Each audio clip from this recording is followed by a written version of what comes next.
Alright, evening guys. If you can hear me in the chat, please shout out that the sound quality is good. I need to run, I'm going to start super unprofessionally by saying to you, I need to run and grab my gloves. I live in the north of Scotland.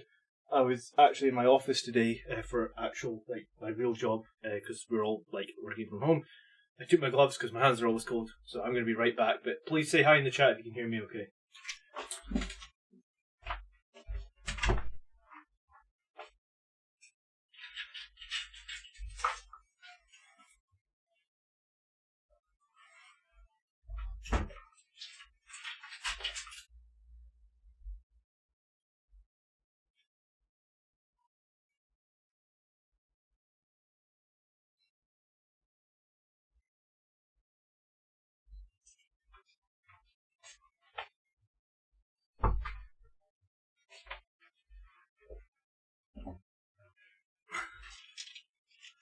Nice, thank you. So professional.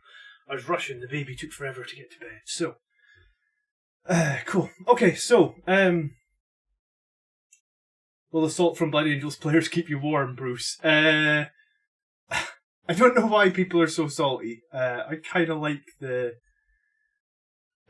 what we've been looking at. So, what I've got here, so last night we looked at all the different stratagems, etc, etc, etc.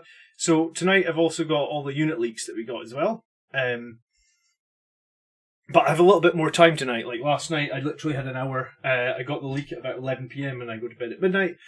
So it's only, 9:45 tonight, so I guess I got 2 hours, 15 minutes. So I figured if we have time, let's get questions from the chat about rules. I guess there is some ambiguity about a bunch of different rules.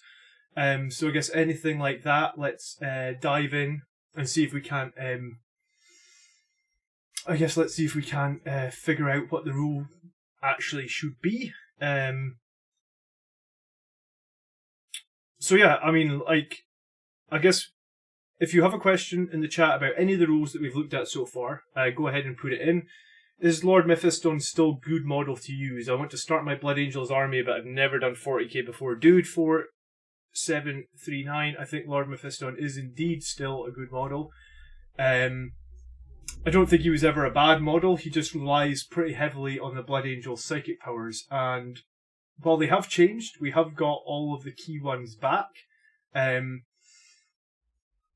I think with having all the key ones back, I think, absolutely you could start your army with Mephiston. There's no problem with that. If anything, I mean, I think he's a good place to start. And he is very strong, and there's loads of different ways you can run him. I want to say I did a video on the channel about Mephiston maybe 2 months ago, and I guess it was all irrelevant until we got the leaks yesterday. But with leaks yesterday, I guess my Mephiston video is totally relevant again. Everything that Mephiston can do is back. So hold on a second.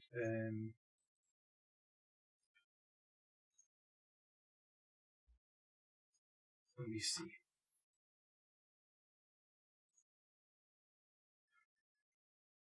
Yeah, a lot of people have been salty. Rob says things look pretty decent. It's not a huge amount. If you don't hydrate on salty tears, are you really GWing? Okay, yeah. I think Zoe's quite strong. Caroline said, my hopes are eventually every army in the game will get this toned down treatment. Otherwise, we'll be falling behind when new codexes come out. So, I don't know too much about the other codexes, obviously, because I just focus 100% on Blood Angels, but I do know that the Space Wolf Codex came out recently, right? And my friends that played Space Wolves weren't very impressed with their codex either. So I guess if the Space Wolves were very impressed, maybe this edition is more about getting everything into balance. And if it is, then that's fine. Like I said, I'm actually on a 4-game win streak against my friends, and they're all win at all cost gamers, and I'm on a 4-game win streak without any Blood Angel specific rules, just using the rules out of the Codex Space Marines. So I actually think we're in, when I was reading the Codex and seeing all the cool stuff we could do last night, I was like, well, I'm already beating all my friends, so this is going to be even more awesome. It just gives us so many more options.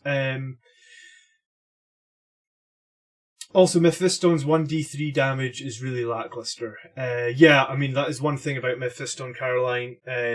I hate how they didn't make his sword 2 damage flat like everybody else. I don't know if it was just an oversight. I was hoping it was an oversight in the supplement. Especially for a strength 10 weapon, right? Like, I'm pretty sure his sword is strength 10.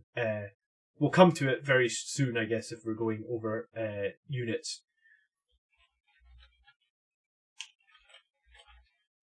Okay, what's up next? Yeah, it's his big weakness, says Kez. If I say any of you guys' names wrong, I'm sorry. Chris Robb says, I mean, it does suck, but losing the 3d6 charge option, but the Death Company stuff feels quite strong if built right. I'm gonna. Do you know what, Chris? That's a great point. We're gonna jump into Death Company next, and I kind of noticed there's some bad wording in the rules. I feel like there's quite a lot of bad wording, but this is a big issue, so I'll show you in this minute. Just reposition his pistol arm. Other than that, he's great. Yeah, I mean, Mephiston, I prefer him with the pistol arm. Commander, what do you think of Lamartis now he can perform death visions? I did actually see that last night. I was thinking, because Lamartis has the black rage keyword, right? Or no, Lamartis does not have the black rage anymore. No, he does. Sorry, he has the black rage. So Lamartis can do death visions. That makes him quite interesting. He's only 120 points. But do you know what? If we have time in the stream, let's build like a really kick-ass captain, right? Using all the new rules that we know we're getting. So, like, let's build a Death Company captain together later, hopefully. And, yeah, I mean, maybe, hopefully it'll be pretty cool, right? Maybe a daft question, but can Sanguinary Priest still res people? I think they can still res people. I haven't looked at the Sanguinary Priest yet, but I think, yeah, he is the apothecary keyword. So I assume that means, I think that's all you need. I've got the Space Marine Codex here as well, so we can jump at that and make sure that everything... I want to make sure all the information I'm giving out is right tonight. A couple of people picked up on a couple of mistakes last night that when we were going through the rules really quickly, so hopefully we can go through those tonight as well and clarify. So we do get access to all the Space Marine stratagems, and yeah, I mean, let me see if this works. Yeah, just let me position my phone a little bit better so we can get the camera off of it. Use the stratagem at the end of your phase. One chapter apothecary unit may select one friendly infantry or biker, and that unit is returned to health. So that's fine. You can still use combat revival. It still costs 1 CP. That shouldn't be a problem at all. We just move that real quick so we get a better position for the next bit. Okay. So hopefully that answers your question, Adam. Highland Phoenix. I think the rules are strong. It's streamlined, but strong. Very skewed to melee and late game now. Yeah, I think that is correct. Like we always were a bit late game though, Highland, I feel like. Robert Watson, from what I've read in the supplement leaks, I think so, but remember, each vision can only be once. Yeah, so we think Lamartis can use death visions, so you could just use them once. What are good units tactics for beating high toughness, high save hordes? Personally, against like high toughness enemies, I really like Sanguinary Guard with axes. Like, I just think they're so strong. They're strength 6. With their +1 to wound, I mean, you wound toughness 5 on 2s. They're -2, -3 now, potentially -4 with their new Red Rampage stratagem. So, hordes with high toughness, Felix, Sanguinary Guard are a good option, that's for sure. Okay, other questions. Is pronounced Krychek, Commander? Oh, thanks for clarifying. Yeah, that helps a lot. And he has a Death Company keyword which gives them Black Rage. Yeah, I guess I got that. I didn't see it at first. Nobody got a model update. Sad angel noises. Yeah, nobody did get a model update. But, I mean, we didn't get Mephiston at the start of 8th edition either, right? He came a bit later, so... The amount of people asking for Dante, like thousands of people are asking for them. It's like a license to print money if they just updated that model, right? So maybe we'll get. I guess let's hope that we'll get Dante sooner rather than later. But let's build a couple of captains tonight and see how they compare against Dante. I really want to do that. I mean, I'll be doing that anyway, so if we do it on stream, maybe you guys can come up with some good ideas as well. Hey, good luck finding some great new combos. Happy Thanksgiving, and I can join back. Thank you, Michael. Yeah, happy Thanksgiving to anyone that's celebrating that today. I hope you're all safe, and I hope you enjoy your time. The Death Company captain with the Teeth of Terror, using the hero of the chapter to give him Imperium's sword, 10 attacks on the charge, use the Death Visions to give him an extra attack for every 5 models within 6, run him into Horde for a laugh. Do you know what? You could run him just about into anything, Chris, for a laugh. I'm trying to think what the other Death Vision is, the one which gives him the 3+ invulnerable save as well. That's obviously going to be quite fun. If only Black Legion were a popular army, yeah. And why were Dreadnoughts reduced to 6 inches and not core? Dreadnoughts in the Space Marines book were core, so are Dreadnoughts lost? I figure the Death Company Dreadnought loses the core keyword. I mean, I guess that kind of makes sense because he's Death Company, but Furioso not being core seems a bit harsh. I mean, the Furioso isn't that great anyway, in my opinion. I don't even think he gets an additional attack for having 2 fists anymore, right? So really the only difference between the Furioso and like a regular... I call these guys chicken dreadnoughts, right? I don't know why. I think it's because they've got the little legs. Maybe you guys call them chicken dreadnoughts as well. But the chicken dreadnoughts are core. And they literally... You lose the frag cannon and you can take a multi-melter or an assault cannon or something like that. So something... If this model is equipped... Alright, so if you have 2 Furioso Fists or 2 Blood Talons, you get a whopping extra 1 attack. It's questionable, it's questionable why this didn't get core for sure. Captain, Warlord trait, Artisan of War. Yeah, I mean, we're definitely gonna look at a captain in a little bit. And Gift of Foresight, yeah, I like the look of Gift of Foresight a lot. I'm definitely going to be using Gift of Foresight. And then Wolf and Dread's lost core as well. It kind of makes sense. They do get the extra attack for 2 close combat weapons. Yeah, thanks for clarifying that, DK. I just missed that. Okay, so let's start with some mistakes that maybe happened last night. Let me see if I can find one. Yeah. Wings of Sanguinius. So there was a change in the wording here from Blood of Baal. So let's just clarify Wings of Sanguinius. Wings of Sanguinius has a warp charge of 6. I believe this is... I think Quickening was 6 before and Wings was 5. So Wings is up 1. If manifested, the Psyker can make a normal move or fall back as if it were your movement phase. So basically, you can move his normal 7. Then he'll fly... doing a normal move. In addition, until the end of the phase, the Psyker has a move characteristic of 12 and he can fly. But this is in addition to the end of the phase, so I think this is what was worded differently before. I believe before, somebody told me this carried through to the next movement phase, but it definitely doesn't now. If it does carry through to the next movement phase, I have never played it like that. I guess I was dumb. If that was how it actually worked, and in the next movement phase you could move 12 again and you still had fly, and then it was the psychic phase and it fell off and you recasted it, but that's not how it works now. So I guess when I was looking at it last night, I definitely missed that. Hopefully that clarifies Wings. And yeah, maybe Krychek, that's what I missed. Yeah, okay, so no.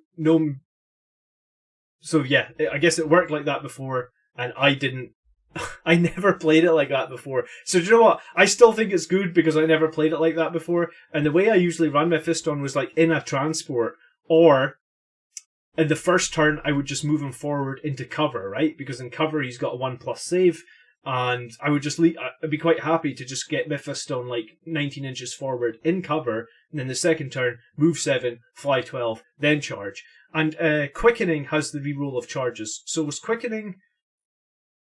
I think Quickening used to add to charges and then give you D3 attacks, and I think Wings let you reroll charges and do that extra fly. So I guess there's a little bit of changes here, but I still don't think it's bad. And especially like if you have an Impulsor, right? Because I literally bought an Impulsor to put Mephiston and like 5 assault intercessors or 5 reavers into when I really hoped reavers were going to be useful in close combat. Like I figured that like when assault intercessors got the -1 on chainswords, I was like they're probably going to give the same to reavers because reavers are supposed to be like the Primaris close combat guys with their drop pod, not their drop pods, they're like grav shoots, and they've got 2 ways to infiltrate, right? And so I was convinced that like Mephiston 5 reavers in a transport was going to be really good, and the Impulsor moves 14, right? And then you roll your d6 to advance, so potentially on a 1 even, you move forward 16. So if you're forward 16, Mephiston exits 3 outside, so you're now forward 19. Then he moves forward 7, you're forward 26. Then he flies 12 with wings, you're forward 38. Like, if you can't get into charge range of the enemy after moving 38 in 2 turns, then I guess you're never getting into charge range, right? So this did get changed a little bit, and I explained it wrongly last night, so I guess that is how it's supposed to work, 100%.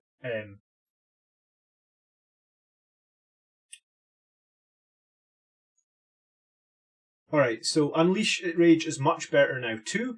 So Unleash Rage, I was thinking about this today, right? You used to just add +1 attacks to a model, and now it is 6s score an additional hit, right? So on a model with few attacks, I guess like you could cast it on. Oh no, it's core only now. So I guess it changed to core as well. So if you put it on a unit that's core, like maybe Vanguard Veterans, they only get like 2 or 3 attacks, 3 attacks on the sergeant, 2 attacks on the regular guys. So you're not going to get that many 6s. If you put it on a model that is like, well, I guess Sanguinary Guard, their base attacks 3. Terminators with Lightning Claws, I guess, are like 4. So if you use it on a model that has a high number of attacks, you will get more value out of it. If you use it on a model that has less attacks, you'll get less value out of it. I think in some cases this could be very strong. You know, like if you have, I guess Lightning Claws are really popular now. Lightning Claws Vanguard Veterans, for example, that you just want to use to clear like infantry screens. If you put Lightning Claws Vanguard Vets would have 4 attacks before the charge, so they potentially have 6 attacks, so like a squad of 5 would get 30 attacks. Exploding 6s, I mean, it's very much still going to average out to 1 attack per 6 attacks within the squad, right? So, I guess Unleash Rage is a bit of a weird one. Like, I'm not sure it got a little bit worse, maybe. And I guess you can't target characters, but really giving 1 attack to a character seems like a waste of that psychic power. I think I got everything right on here. I just wanted to clarify for Speed of the Primarch, the way that I think it's supposed to work, or the way that I play it, is it lets you interrupt if the enemy charges you. So the enemy still gets to fight first with their charge, with a charging unit, and then you would get to fight with this unit.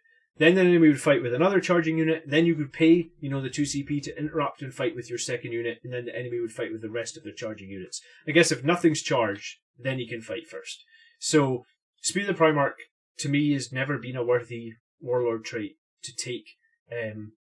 If it let you fight first when you were charged, maybe, but because it doesn't, I'm not sure I would ever take it. But that is how I believe it works. But I mean, it's one of the ones that's debated forever in the Blood Angels groups, right? People always ask about it, and I guess I really wish Games Workshop would just clear up that wording so that there is no ambiguity, because people still get it wrong. And yeah, I guess Unleash Rage now will swing on if you roll a ton of 6s, yeah? So, Librarian Dreadnought no longer has access to the other discipline. Yes, both Mephiston and... Let me see if I can find Mephiston. Mephiston, it says... You can attempt 2 psychic powers in your psychic phase, and you can deny 2 powers in your opponent's phase, and you know Smite and 3 powers from the Sanguinary discipline. So basically we just know our own powers, and I guess Librarian and Dreadnought can do 2 powers and deny 1, and obviously no Smite and 2 from our discipline as well. The interesting thing though now is there is a stratagem, right, that lets us pay 1 CP to do an additional power. I like that a lot. And yeah, I guess it kind of sucks that he lost the Biomantic Sarcophagus. That was really strong, especially for denying stuff. I guess for denying and or being able to cast a critical power. But the Librarian Dreadnought has been so immobile for a while now, you know, with like no way to basically fly. He only moves 6. I've been using him in games with the Psychic Fortress, but like he only gets into combat really late in the game. And when he's in combat, he's great. He gets a lot of attacks. It's like 6 attacks and then the bonus attack with the halberd. And, you know, all his attacks do, like, flat 3, and the halberd does, like, 3 plus D3. So, I guess that one to cast 1 extra power is probably going to be stronger in Mephiston, right? Because Mephiston can actually pick 3 powers. Unless, of course, you make the Librarian Dreadnought the Chief Librarian from the Space Marine book. You pay an extra... Oh, the Space Marine book is maybe wrong here. In the book, I know it got FAQ'd. In the book, it says it's 25 extra points. So it's up here. It's 25 extra points to take the Chief Librarian, and what that does is a Chief Librarian gains the following ability. This model knows 1 additional power and can attempt to deny 1 additional power. So if you pay the 25 points, I guess if someone's in chat and they've got that FAQ in front of them, tell me what the actual point cost is, because I know they FAQ'd that and I haven't. I should probably just score out. Should just write on my book in permanent marker and fix it, right? Like, it's annoying that they can't get these books right when they, you know, like they just come out and they're wrong straight away. Okay, and then can we still use the strats in the Space Marine Codex to give models a warlord trait and a relic as well as our own, Sir Mark? The answer is yes, but you have to. I think Chris has already answered you. Let me just clarify how you would do that, and I believe it was the stratagem page. Let me see if we can find it. So it was this one, Angels Exemplar. So use a stratagem after nominating a Blood Angels character model that is not a named character to be your warlord. So I guess generate your warlord, and then give him a warlord trait from the Space Marine Codex. Then, at that point, you generate 1 additional warlord trait from them. If the model is from the Blood Angels or one of their successors, this must be from the Blood Angels warlord traits. So you could pick any warlord trait from the Space Marine Codex and then give them any warlord trait from the Blood Angels Codex. Or you could have 2 from the Blood Angels Codex, right? Because it doesn't say specifically that the first one can't be from the Blood Angels Codex. So that lets you essentially do 2 warlord traits, and you can only use the stratagem once. So like only one of your... essentially, sorry, it has to be your warlord, right? So your warlord can have 2 traits, and then obviously you can take a relic. The flip side of that one is one of the traits, I had it here, one of the traits is Artisan of War. This warlord can be given one of the following special issue relics: the Adamantium Mantle, the Artificer Armour, the Mastercrafted Weapon, the Digital Weapons. This is in addition to any other relic they may have, and each relic in your army must be unique. So you could also take your trait from the Space Marine Codex or the Blood Angels Codex, then take this as your second warlord trait, which lets you take one of these relics, or sorry, I guess they're not really relics, they're the special issue war gear, and then take a relic as well. So I guess now we have the option for a character to take 2 warlord traits and 1 relic, or take 1 warlord trait and 1 relic, and then 1 special issue war gear. So, Sir Mark, I hope that answers your question, and I think that, like, if we're going to build a character in a little bit of time, I need to set a reminder, like at 11 o'clock UK time, it's like 10 past 10 now, at 11 o'clock we're going to build a character, and yeah, we're going to, maybe we'll even going to try and maybe build a Death Company character as well. At least the one in the combat patrol box can use the Space Marines ones. Yes, I mean, it seems strange that the generic librarian will be able to use both, but will he? Because I think, like, was there a profile for a generic librarian? Like, did that leak? Because if that didn't leak, then you would argue that you'd be doing the generic... You'd be using the generic librarian, so they'd only be able to take the powers from the Space Marine discipline and not the Sanguinary Guard discipline. So I guess there's a question mark around that I guess we can't answer yet. Can you still upgrade the Librarian Dread to be a Chief Librarian? But why would you? Sanguinary Discipline really isn't that good now. I tend to disagree. I mean, we've had the Sanguinary Discipline for a long time, right? And the 3 powers, I usually pick, when you pick Mephiston, or if you pick Librarian, like Quickening and Wings of Sanguinius are super core, right? Like, I always take them. When I play an army with Mephiston, I actually usually take Shield of Sanguinius, right? Like, if you think about it, Mephiston's one vulnerability, I suppose, is that he doesn't have an invulnerable save. So, but you can give him an invulnerable save with the Shield of Sanguinius, and I guess that goes the same for the Librarian Dreadnought, right? Like, he can invulnerable save himself, or, I don't know, like, I've been running a super heavy tank a couple of times in battles, and the super heavy tank has been super effective, but it doesn't have an invulnerable save, so I like Shield of Sanguinius. I liked it a lot when you could re-roll it with Biomantic Sacrifice. It was like, almost like guaranteed you'd always have a shield on whatever you needed. And I think Unleash Rage still has potential. Do you know what? I'll answer 2 more questions for the chat or something, and then we're going to jump into why I think Unleash Rage is still good, and you guys will see something janky that I figured out today, and it's really bad. So, can the Chief Librarian Dreadnought take the Neural Relic? I don't know what the Neural Relic is. Was that a Blood Angels Relic? I'm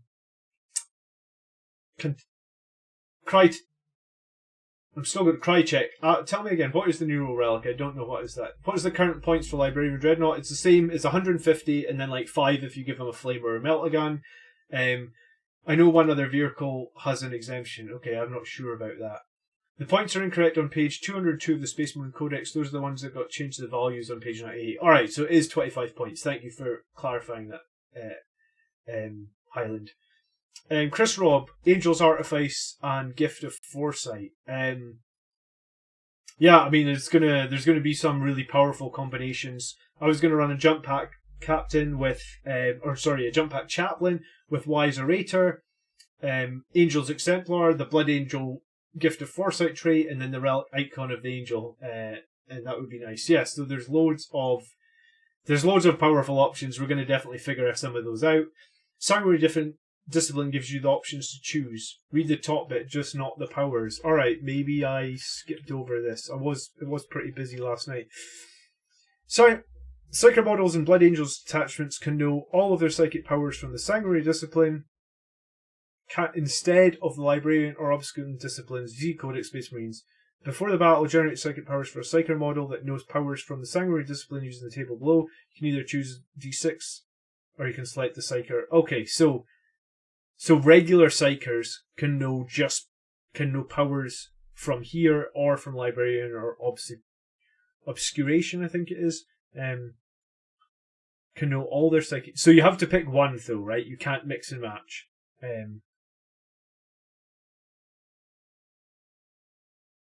Can know all of their psychic powers from the Sanguinary Discipline instead of so it's like you do you know what that actually gives an interesting option, right? Like, because you can't cast the same psychic power twice, so you could run a Librarian Dreadnought and Mephiston to get these powers, and then you could run a regular Librarian to get some of the Space Marine powers.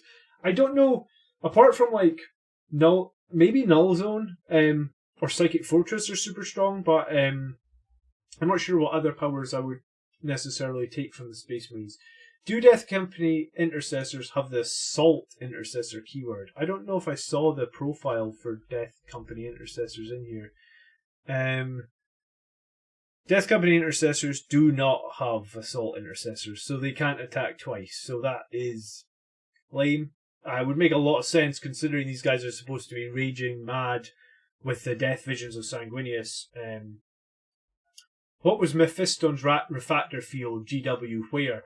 If you want to talk about old Mephiston rules, Highland, do you remember when an enemy it was transfixing gaze? Do you know what I wonder.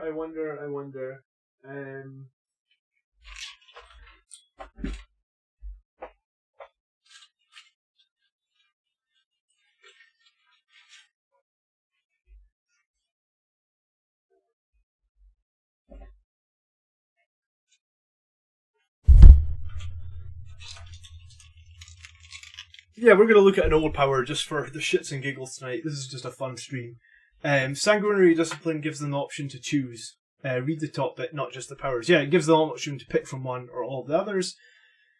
Where's Games Workshop for Flatterfield? 2+ doesn't need a 5++. Well, 2+ doesn't need a 5++ depending on what army you're playing against. Krychek. I mean, I play against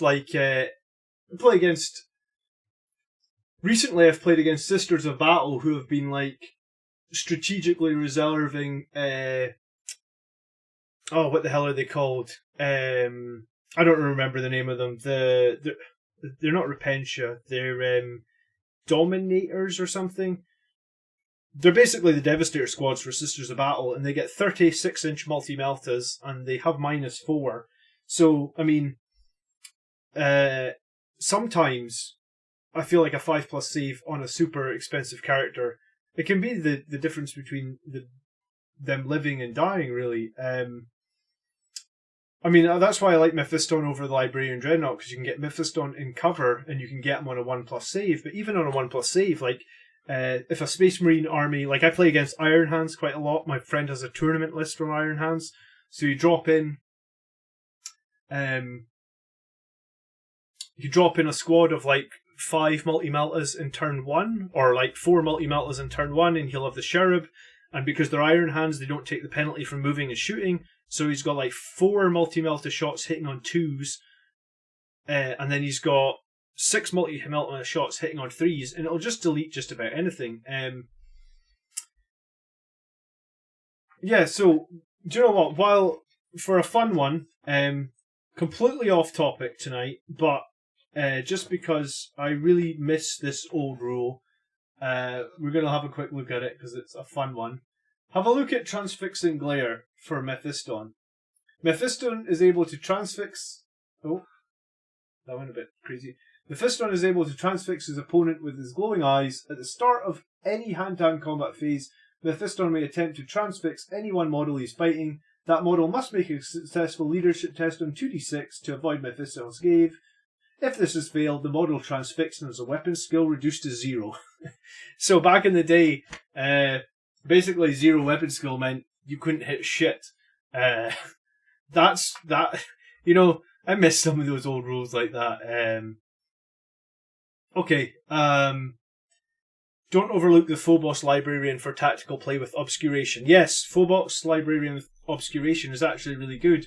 I've been playing against some Necrons that have those Catan units that are deadly AF, basically, and using Obscuration psychic powers to like slow them down or give them -1 to hit is actually pretty valid against the Catan, just because they're so nasty. I'm always having a normal Primaris Librarian now for Fortress and for another shield. I mean, maybe if you want it, I guess. Yeah, Death Company Intercessors not having Honor of the Chapter is rubbish. If it was 2d6 against your leadership, you have weapon skill and ballistic skill of 1 or something. Yeah, you're right. So the others, I want Invulnerable Army. Yeah, I mean, I like Psychic Fortress. I'm not sure I would still take the Chaplain. Unleash Rage on Mephi can be rather nasty. Base of 5 with 1 attack from Shock Assault. Statistically, you would get a 6 and it would jump to 7 attacks at Strength 10. Yeah, the problem with Mephiston Hydra is just the D3 damage is unreliable. Alright, let's talk about Death Company now, right? Because I noticed something that was definitely wrong with the Codex. And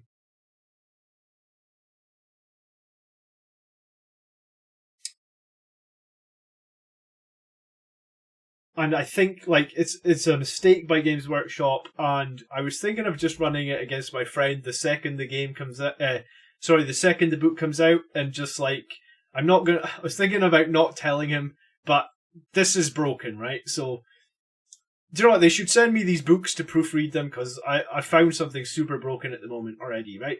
So, Death Company Marines. Let's assume that we really like Death Company and we have a lot of Death Company models. I think you saw it in my Pile of Shame video, right? Like, I have 40 Death Company, all with jump packs. So I'm going to make 3 squads of 10 of Death Company. I'm going to check how much a Death Company guy costs real quick. The the points costs were on this, right? So Death Company with a jump pack is 25 points. So I could have, for 1,000 points, I could have 4 10-man squads of Death Company. I guess, like, my squads are all the way back from 2nd edition. So, like, we've got plasma pistols, we've got power axes, we've got all sorts of craziness in there, right? So let's say 1,100 points of Death Company. That's what we have. 4 squads of 10, right? You're going to love this. So, unless they've changed it, which I don't believe they have, pre-game stratagems can be used as often as you want unless they specifically say that they cannot be used more than once, or they cannot be used more than twice. For example, Hero of the Chapter says you can only use it once in like 500-point games, and in 2,000-point games you can use it twice, I think.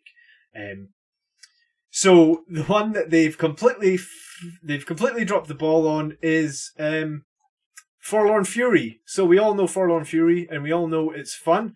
Use the stratagem at the start of the first battle round before the game begins. Select one Death Company model from your unit. That unit can make a 12-inch move, or a normal move up to 12 inches. So it used to be you could use it once and the model could move in advance. They've changed it now, so the model can just make a normal move up to 12 inches. I guess if it's a jump pack Death Company, they would move 12. If it's like an Intercessor Death Company, I think we had that in the other photo, they would move, Death Company Intercessors would move 6. They should have given Death Company Intercessors like 1 more inch. Come on, they're supposed to be mad and they're supposed to really want to kill everybody. So, you must end up more than 9 inches away from enemy models. If both players have units that can move first, before the first turn begins, then the player who's taking the first turn moves their units first. So, assuming that I have like those massive squads of Death Company, thank you for subscribing, Duke Van Dark. Welcome, brother. So assuming that I have those massive squads of Death Company, let's say 4 of them, 10 men in each, right? I can now pay 2 CP to move the first one 12 inches, 2 CP to move the second one 12 inches, 2 CP for the third, 2 CP for the fourth. So all my Death Company have moved 12 forward, right? However, I can just pay 2 CP to move one of the ones that's already 12 forward, another 12 again, right? So now I could put 2 squads forward 24 inches. Or maybe just run 3 squads of 10 and cast it twice in all of them. So at the beginning of the game, all 3 squads of 10 Death Company can move forward 24 inches. Like, and I get first turn. I checked, I went back and looked at the Blood Angels book from last edition, and it 100% said, this stratagem can only be used once. So, it's gone, and this seems so... It's so broken, right? Like, yes, you can only make the move once for 2 CP, but there's nothing to stop you casting this more than once.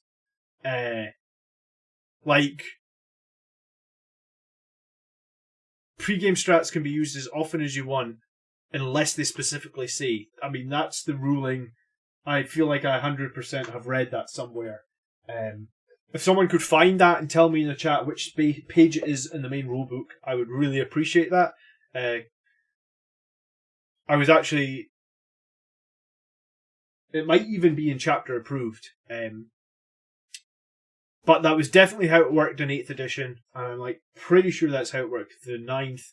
So you could load up a Death Company, I don't know, like 3 10-man Death Companies, all with Thunderhammers. You get the first turn. Alright, all 3 squads of 10 are just gonna, assuming you have 12 CP, like you've built your battalion or whatever, you could just move all the squads forward like a flat 24 inches. As long as you're 9 away from the enemy, that's not a problem. You're just gonna jump into them and you're gonna be in combat in turn 1. And I guess because this selects one Death Company unit from your army, it now gives you the option to bring Lamartis forward as well. Or it would give you the option to bring one of the new Death Company characters that we make forward as well.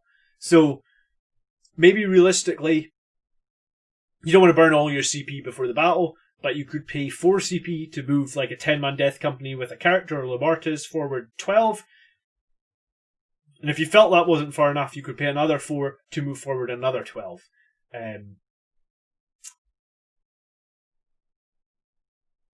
Other pre-game strats say before the battle begins, and this says before the first turn begins. Huh.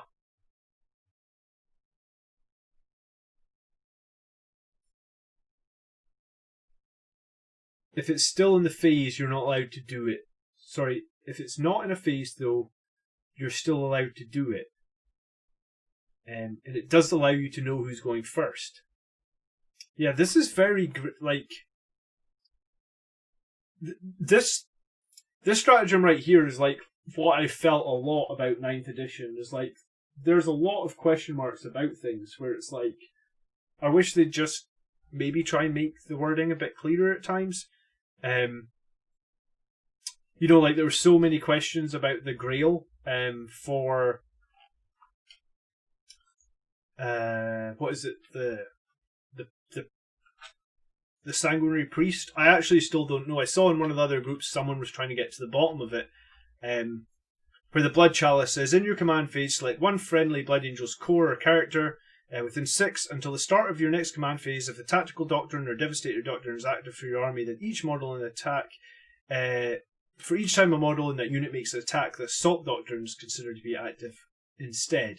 So when I read that, I 100% think that you do not get the additional attack for being an Assault Doctrine, right? You get the minus AP for being an Assault Doctrine, but you don't get the additional attack. But it's like, I still don't know what the right answer is. Some people say you do get the additional attack. When I've played it, I've not taken the additional attack. I feel like it's wrong, but it's like everyone was saying it in the group, and like they haven't addressed it at all in the book. It's just the exact same wording. So with Forlorn Fury, you make a normal move, no advance yet. Well, they're obviously going to be day 1 FAQs. Yeah, so turn 1, bring Death Company in from reserve move, in spending CP on Forlorn Fury, charge, kill, etc. They have 9 days to write a day 1 FAQ. Yeah, I mean, it's a big question, right? But I showed the stratagem to my friend today who... and I said to him, like, is it a friend that plays on the channel all the time. He's really good with the rules. He goes to a lot of tournaments. You can use the same stratagem multiple times during the course of the battle, but you cannot use the same stratagem more than once in the same phase. But this does not affect stratagems that are not used during a phase. Use the stratagem at the start of the first battle round before the first turn begins. Well, at that point, before the first turn begins, then you're not in a phase, right? You're not even in the command phase. So the argument is, yeah, you can use Forlorn Fury 4 or 5 times, I guess, before the game starts. So I guess like a criticism of Forlorn Fury for the longest time was like your characters could never keep up with the Death Company, right? To keep them buffed. Well, that's gone now. And I think it was someone was saying that they didn't think the Sanguinary Discipline was that useful. Well, take Unleash Rage on like Mephiston and have these Death Company go forward 24 inches along with a character or something before the battle starts. Then if Mephiston uses Jump Pack to catch up with them a little bit and cast Unleash Rage on them, you could have a turn 1 charge on like a backfield enemy unit. Like it wouldn't even have to be their front lines. Commander, happy Turkey Day from the US of A to all you fine Brits. Thank you, Mama Gorillas. Welcome. Nice to see you tonight. If you're in the Salt Doctrine, you should get the benefits of being in that doctrine. Echo Mirage, I kind of agree with you, but it's really questionable, right? Because like I'd really hope that they'd fixed this by now, or they'd addressed it.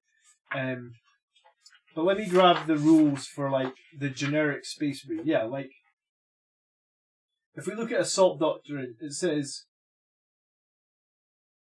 no, it's not Assault. It's Shock Assault, right?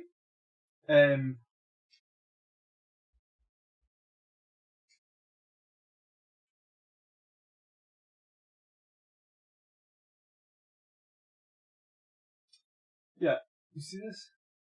Each time the unit fights, if it made a charge move, was charged, or performed a heroic intervention that turn, and until the fight is resolved, add 1 to the attack of the model in this unit, and then hold on, I've got confused now. Yeah, I mean, it is. The Assault Doctrine is considered to be active. Yeah, sorry, it's not Shock Assault. I'm looking for it. Savage Echoes. Confused myself here. I think Savage Echoes was on one of these pages, right? Or not? Is it just in the supplement?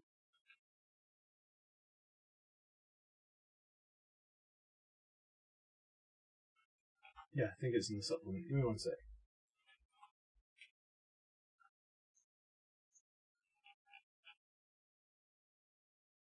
Whilst the Assault Doctrine is active, if a unit with this ability makes a charge move, is charged, or performs a heroic intervention, add 1 to the attack characteristics of the model in that unit until the end of the turn.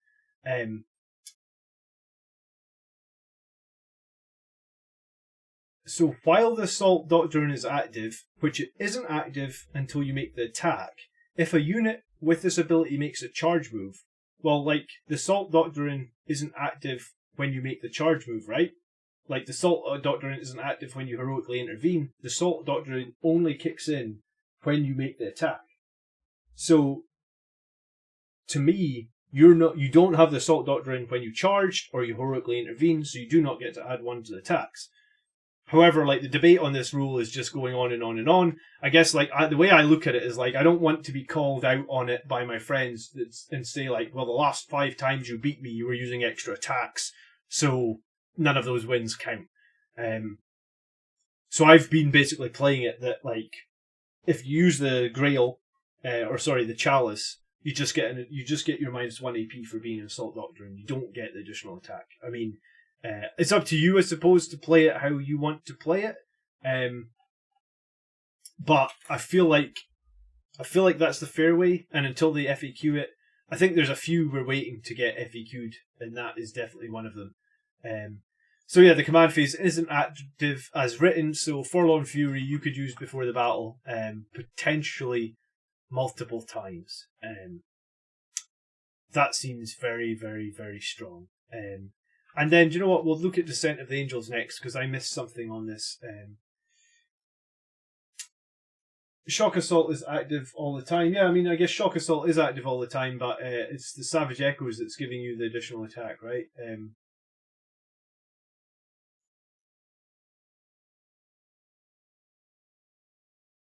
The extra attack would not activate because it's specifically because it specifies considered to be active for that attack. It doesn't change the Assault Doctrine for the phase, only the specific attack. Yeah, I believe that's how it should work. Look at the leaks, not the book.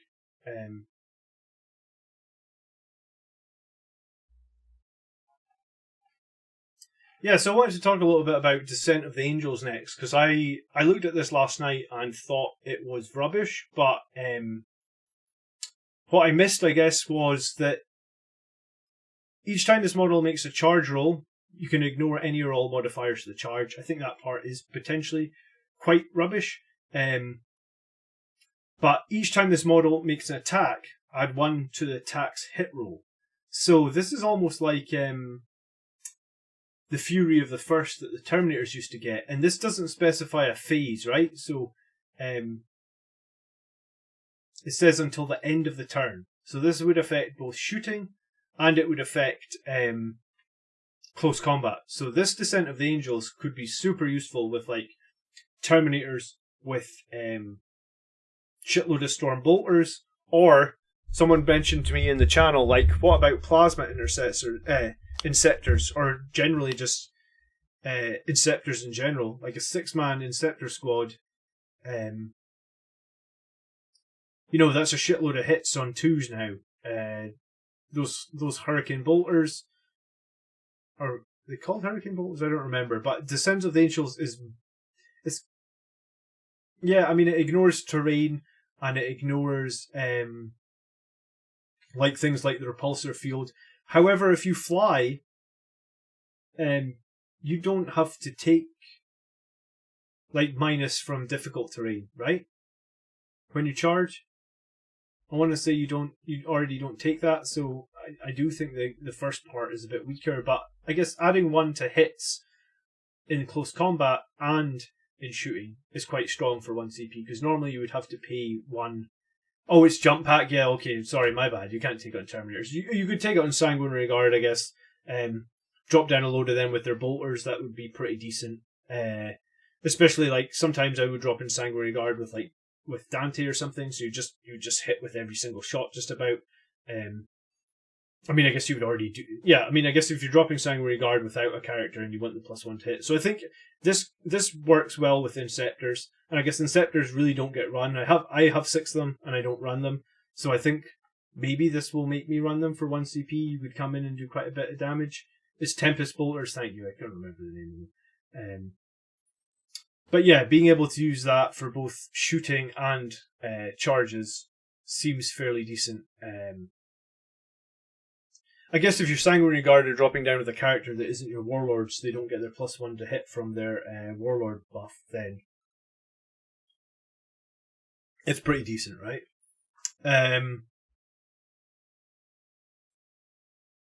Yeah, and then I think last night as well, maybe we got a little bit confused with Angel Sacrifice. Just want to read this one again. So, use the stratagem in the fight phase. Select the Blood Angels character unit from your army until the end of the fight phase. Each time an enemy unit is selected to fight, if a model in that unit is within engagement range of the character, then when your opponent is selecting targets for his attacks, those attacks can only target the character unit, right? So I think this is the bit that I missed last night. It says if a model is within engagement range. So if you try and sacrifice against a big squad and only 2 or 3 of them are in engagement range with you, then only those 2 or 3 have to attack you. Hey Garen, welcome to the stream tonight. So this would probably be best used against some sort of like crazy character, like Mortarion, like a Great Unclean One, like a Catan from Necron. If you just want to take all the hits from something crazy on an enemy character and protect a large squad, are Sanguinary Guard still core? Yeah, I mean I'm pretty sure they're still core. I didn't check. Yeah, they're core.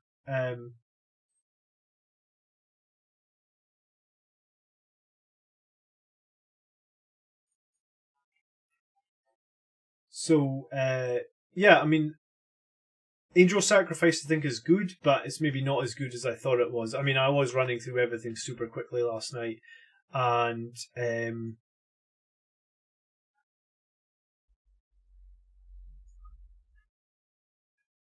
I think we talked last night about how the Wings of Fire had got a little bit worse. Unbridled Ardor apparently only now lets Sanguinary Guard heroically intervene, so this is the only stratagem that we have for Sanguinary Guard. And I guess the one thing that is a bit annoying is like I didn't think about this till afterwards. I really hoped for some sort of like defensive stratagem for the bulk of our non-Primaris force, but it doesn't seem like we got one. So that's a little bit annoying. I mean, they kept crap like Lucifer pattern engines. Please tell me in chat if you've ever spent 1 CP to overcharge a vehicle excluding Dreadnoughts engines. Like, no one has ever spent this 1 CP.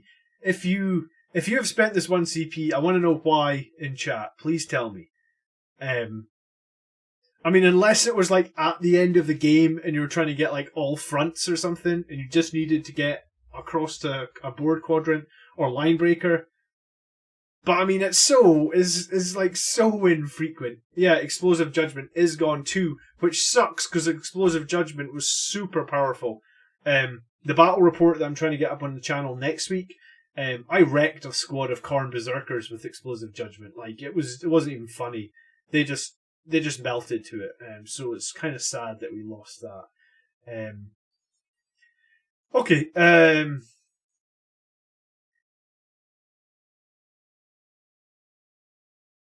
Yeah, I mean, it would be useful maybe the overcharge engines if it would still let you shoot. But yeah, I mean, it's just, I don't know. I don't know what they're thinking with this. It's just a waste of a bit of paper. Like, when I get my book, I'll take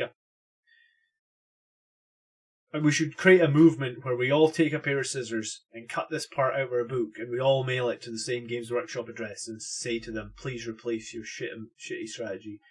And we do the same with the friggin' Dante page because we'll be like, come on, we're ready for a new Dante at this point. We've been waiting 20 years, it feels like. Okay,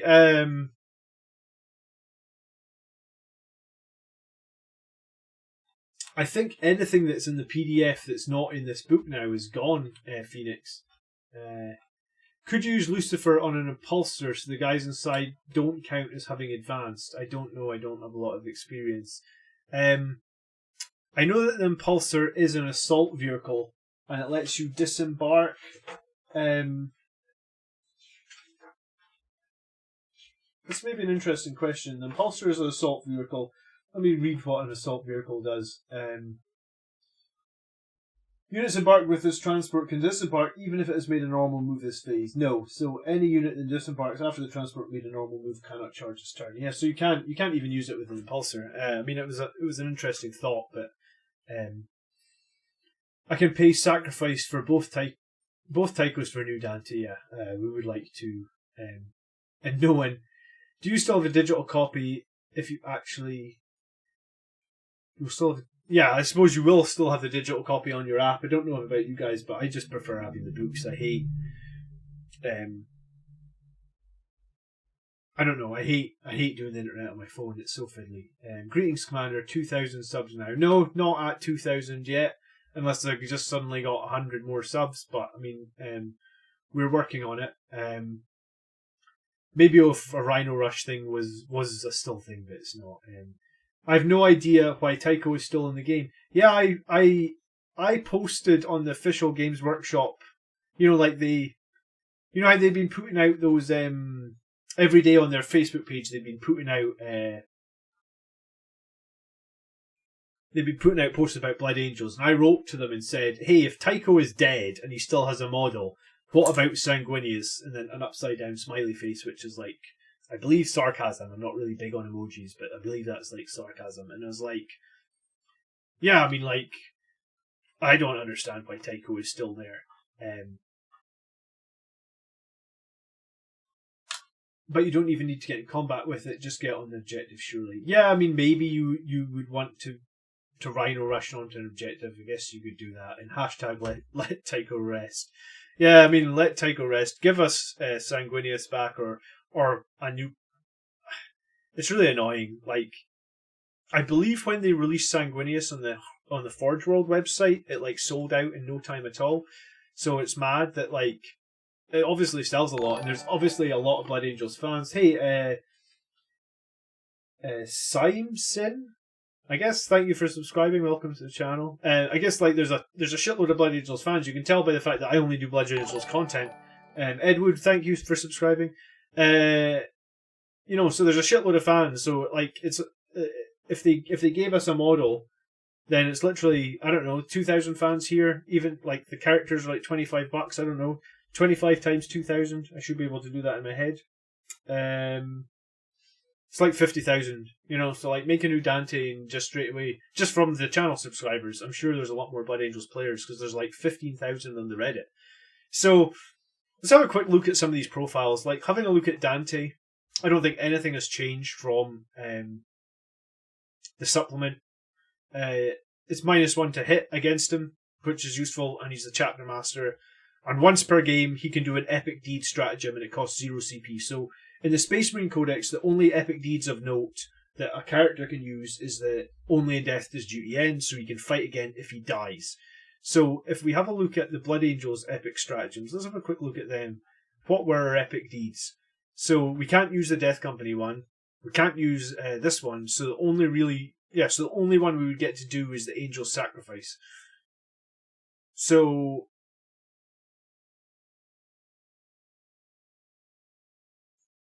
what was it? Once per battle.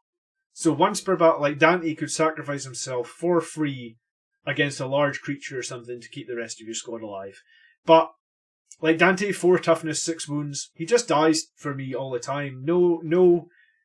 A 4+ invulnerable save is okay, but like usually when I'm fighting, you know, like it's kind of funny in that like all of our weapons, like we think like, oh yeah, great, Sanguinary Guard, they've been buffed, so they do 2 damage a hit. You know, and Dante's axe does 2 damage a quick hit. Quite often when I'm fighting against people, I'm fighting against like Mortari, and it's like, oh, Mortarion does D6 damage per hit, you know? So, like, when you only have 6 wounds and you can literally die from a single hit going through, it sucks. So, we're going to look at building a better Chapter Master here. 11 o'clock. So we've got 15 more minutes. If there's any other questions in the chat right now you have about any of the new rules from last night's stream or this stream, please just put them in the chat right now and we'll try and get to questions quickly. Best thing about the new 9th edition Blood Angels is gaining access to regular Space Marine relics, warlord traits and stratagems. A lot of good combos that could not be done before. Yeah, Sleepy, that is very true. And the Space Marine Codex I actually think is quite strong. Like, I don't know if you were here earlier when I said, like, I'm on a 4-game winning streak. I'm pretty sure my friends are all scrambling to try and make an army list to beat me next week. And, like, I think we're just going to get more powerful when we get our new codex, right? News of the 40k will read, Epic Hero of the Imperium, no longer a hero. Yeah, I guess that is very true. Any changes since the FAQ? I guess that's what I was looking for. Is there any changes? Dante's -1 to hit is something, I guess. Yeah, I mean, I think it is something. However, mortal wounds are still a real problem for him, right? Like, on the channel, there's a battle report where I play a game against the Iron Hands player. And the Iron Hands player has two Leviathan Dreadnoughts, and I kill both of them, and Dante's in range, and he takes 5 mortal wounds from the 2 explosions, right? Because they both exploded. 3 damage and 2 damage. Like, the fact he has nothing against the mortal wounds, and I don't think there's any stratagems that we have that can help against that, it's just really weak. Especially, like, his toughness 4, he's really easy to wound as well. GW have screwed over Dante. What's the point in making the one-liner fluff making a Lord Regent of the Imperial Nihilists? Yeah, I mean, in the book, that's what Gilliman made him. And if you are reading the Dante books, they are really great reads. But, yeah, something needs to happen with him. Hey, what's good? I was just listening as it was getting to my workplace in order. Where can I find the full leak? I only saw a short version with no data sheets. In the video description, 8 Lux Octavia. There's a link to a Facebook group. In that Facebook group, one of my subscribers from last night, Bob, posted a picture. He's got all these pictures that I'm looking at right now, and he's got all the stratagems and everything. So if you join the Facebook group, you'll easily be able to find that. Vanguard Veterans should be fast attack. I mean, I guess maybe. I don't know if I need. I don't have a problem with Vanguard Veterans being elites, I guess. I think for my list, Commanding Oratory, cheaper with Wise Orator, and then Reviving Bikes for free due to Selfless Healer are the only strats I need. Everything else is nice to have. Yeah, I mean, the Reviving Bikes is a bit silly. So let's have a look at Sanguinar. Again, I don't think anything changed. He is -1 to hit, but it's only in melee. His sword is obviously a bit better. I think it's the same as it was in the supplement, though. Just 6s do mortal wounds and it's -4. Only toughness 6, I guess. And then he can fall back and charge. And I guess he can heroically intervene 6 as well. And then he can do this sort of deep strike. He can come in from deep strike into engagement range. So that is fine. Did the wording for Savage Echoes change? No, I don't think it did. Why do you think it did, DK? I think the question about Savage Echoes was it was like, will the Red Grail or the Blood Chalice give you the bonus from Savage Echoes when you attack? And I don't think it does that. So Carbolo, Carbolo's fine, I guess, like where he is right now. The issue I have with Carbolo is no invulnerable save, so he's generally very easy to kill if the enemy get in close combat with him. And then the other thing is like no jump hack, so it's almost better taking a regular Sanguinary Priest over Carbolo because you can't keep up. Blood Angels, their whole army is so mobile, so Carbolo, I don't know why they just didn't give him an option to take a jump pack, but I guess that's... I heard Auspex Tactics say it was changed. Well, let me have a look.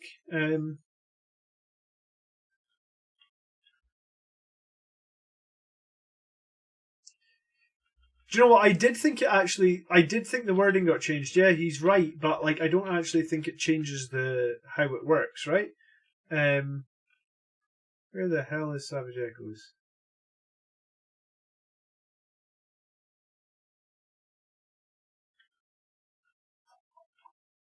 I'll find it. Bear with me. I thought it was on this page. I maybe don't have the leak. It does not include the part about not stacking with shock assault.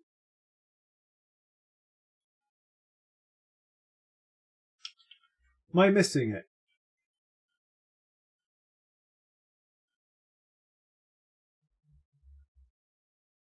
Which page would it be on? I feel like it would be on that page, but I don't think it is. I mean, I've got it in the supplement.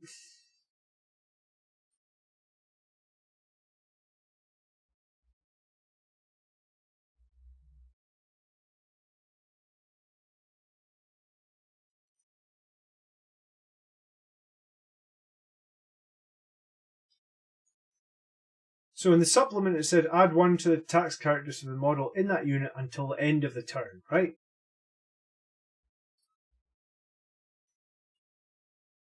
Welcome, Iron Hands Commander. How you doing, man? We are trying to figure out the change with Savage Echoes and making sure we're getting it right, because apparently the wording has changed, but I cannot find it now in the leaks. Has anyone got the leak in front of them with the new wording from Savage Echoes? If so, can you? Yeah, maybe it's at the top of the. It's on the top right of the detachment abilities page. Oh, I'm literally like looking at it. Thank you. I thought this was all the Death Company stuff. While Assault Doctrine is active, each time the unit fights, if it has made a charge move, was charged, or performed a heroic intervention this turn, then until that fight is resolved, add one to the attack. So yeah, it only lasts. It doesn't last till the end of the turn, like it says on the supplement. So yeah, it's been nerfed because it will just last for the round of combat where the charge or the heroic intervention happens. I think I was confused by that last night because yeah, the wording is different in the supplement. The wording was 100% different. In the supplement, it said it lasted till the end of the turn. Now I'm not going to be able to find it in the supplement. Sometimes I wish these things were all in alphabetical order. Oh come on, mouse wheel is playing up on me. So yeah, it used to say add one attack to the characteristic of the models in the unit until the end of the turn. Now it says while it is active, each time this model fights and made a charge move, add one to the characteristics of the model, then until the fight is resolved. So yeah, I believe it's been nerfed from the supplement. So I guess that's a little bit annoying as well. But I don't think it affects too much, right?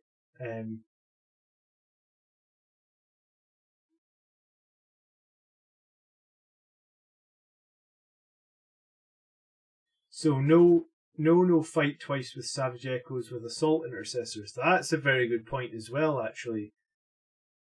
So Assault Intercessors will lose the ability to get the additional attack for the second fight as well. DK, thanks for pointing that out. End of the fight is better than end of the turn, isn't it?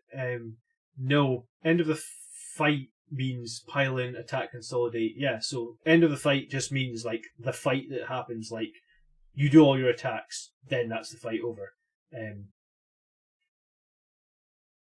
It would only affect it for fight again.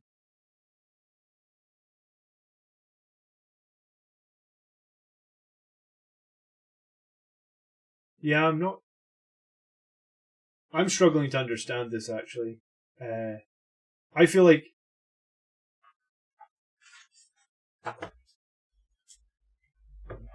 I'll grab the main rule book and let's see if we can get this right.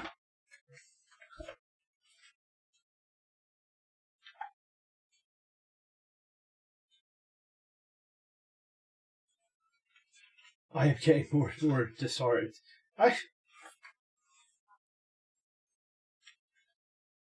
I mean, I think the fight twice thing was kind of maybe a little bit broken before. Like, it was definitely imbalanced, right? I guess that's why they've taken it away. I guess that's why they've taken away like all the 3+ and vulnerable saves.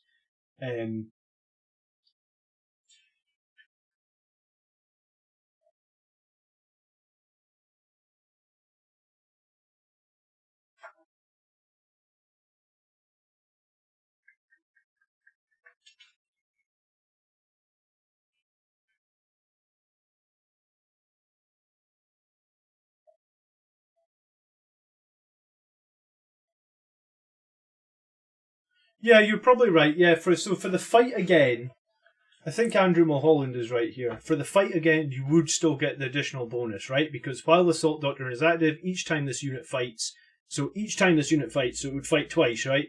If it made a charge move, heroic intervention, add 1 to the tax. So your Assault Intercessors will get it again for the thing, but you will not get it to the end of the turn like you did before. So at the end of the turn meant that you would get it when you fought in the opponent's. You know, like if you had the first turn and if your turn was before the opponent, then you would essentially get it to the end of the battle round, right? So it's fine. There's no reason to get disheartened. That's what the whole point of this stream tonight was, to try and make sure that we didn't make any mistakes last night, because there was we're trying to run through all the rules so quickly last night and catch up on everything.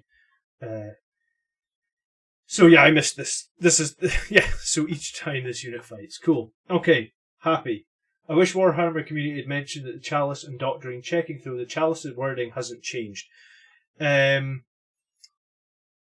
me double check. Where is the Sanguinary Priest? And let's check the supplement again. Sanguinary Priest.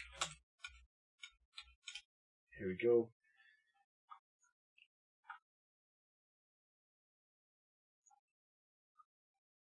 Oh, come on. My mouse wheel is on its last legs. Don't really need a mouse wheel for most things, though. On your command phase, select one friendly Blood Angels core or Blood Angels character, excluding vehicles within 6. Until the start of your next command phase, the Tactical Doctrine, Devastated Doctrine is active for your army. Then each time that model attacks, the Assault Doctrine is considered to be... So, yeah, the wording didn't change. And I'm still erring on the side of caution here, in that I am not taking any additional attacks for this, because I just think it's wrong. Because it says, while the Assault Doctrine is active, each time this unit fights, if it has made a charge move. Well, I don't think the Assault Doctrine is active. It says the Assault Doctrine is considered to be active for the attack. So I think that that's individual attacks it's talking about. Yeah, it's a real confusing one. I actually asked one of my friends who's really good with all the rules, and he said that he thinks you should get an additional attack from this, but I really think it needs FAQ'd. It was debated so hotly. There was a thread with 50 replies, and loads of people were on my side. I don't even know if it was my side. I was just on the side of I don't think we get an additional attack from casting this, because to me it doesn't sound like you were in Assault Doctrine. It's considered to be active for the attack. But yeah, it's time to chip in and get the Blood Angels Commander a new mouse. Yeah, I mean, it usually works. I mean, it's probably just dust and crap in the mouse that is missing. The +1 strength and the -1 AP on turn 1 or 2 is lols.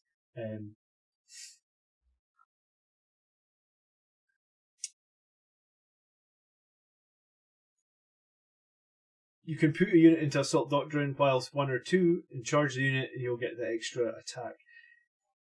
Yeah, see, some people are saying that Echo, others aren't. And thank you very much for the sticker, Andrew. It's very much appreciated. New mouse wheel fund. It's actually a 4K camera fund. That's where we're going next, so we can do better battle reports. But yeah, it's annoying that they didn't address it. Hopefully, I know after the debate in the group, someone actually emailed Games Workshop about this. So hopefully, there's an FAQ Games Workshop email you can do. So for 3 CP, we can put 3 units in Assault Doctrine in turn 1 and 2. Yeah, I mean, there's a lot you can do now, and with the stratagems, with the Forlorn Fury stratagem, like, I guess there's a lot of Death Company options we could do as well. So I said at 11 o'clock we were going to maybe have a look at building a Death Company character. I guess if there's any other questions about things, put them in the chat. I guess what we'll do is we'll just have a quick look through the other profiles, see if anything looks like it's changed. I did glance quickly at Mephisto, and he still has his Psychic Hood, he still takes 3 powers, he still has his 5+ save, and his weapon, unfortunately, is still D3. Librarian Dreadnought looks unchanged. I guess the only difference with the Librarian Dreadnought now is he lost the ability to get the Librarian Dreadnought Relic, which is kind of annoying because that relic was kind of really good on him. Astaroth. So I haven't really covered Astaroth for a while, but if you were confused, Astaroth's Massive Doom became a litany. And Astaroth also has the Master of Sanctity keyword as well, so you can use that to basically cast... well, I mean, I guess he casts 2 litanies a turn anyway, but Massive Doom is a litany now, so he can recite that, and it's not just once per battle. Last night you misread Chalice Overflowing. On which character, Peter? Because last night we were blasting through things, and it was beyond my bedtime, so... Chalice Overflowing, I think...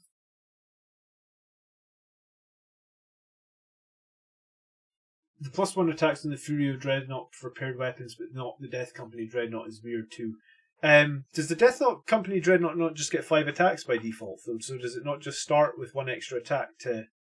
Yeah, I mean, it has that 1 extra attack anyway, so I guess that's just kind of built into its profile, I think. It's a relic that you can put a unit into Assault Doctrine. Yeah, I mean, Astaroth is strong, but again... Toughness 4 or 5 wounds, he's very easy to kill. Do you know what? Andrew Mulholland, who just gave me £1.49. The reason that I don't run Astaroth is because he plays Sisters of Battle and he drops in Miracle Dice with Infernal Pistols and like one-shots Dante, he one-shots Astaroth, and he just goes out. That's the second one Infernal Pistol or 1 Melta-Gun goes through against the save, he's just like, right, that's a 6 damage from his Miracle Dice. It just deletes characters. I mean, I guess that's something that Sisters of Battle can do that others can't do, but boy, is it annoying. Chalice Overflowing. Use the stratagem you can find phase. Select 1 Sanguinary Priest from your army. That model can use its Blood Chalice ability 1 additional time this phase. Okay, so yeah, I think I screwed that up last night, right? Is the Astaroth model still Finecast? Yeah, I believe it is. Chalice Overflowing. Yep, so you can put 2 units within 6 of the priest into Assault Doctrine in turn 1 or 2. So, I mean, that's quite good, especially everybody's running this priest with jump pack, right? I'd rather have a Master of Sanctity, homebrew for Wise Orator. Yeah, I love Master of Sanctity. I made that model this week, and Melta Sister Shots are a holy thing indeed. Yes, they're a holy nightmare is what they are. Yeah, just remember it took a miracle to kill them. Yeah, but if your enemy is just going to save those miracles to one-shot your characters, I mean, makes winning the game very difficult, right?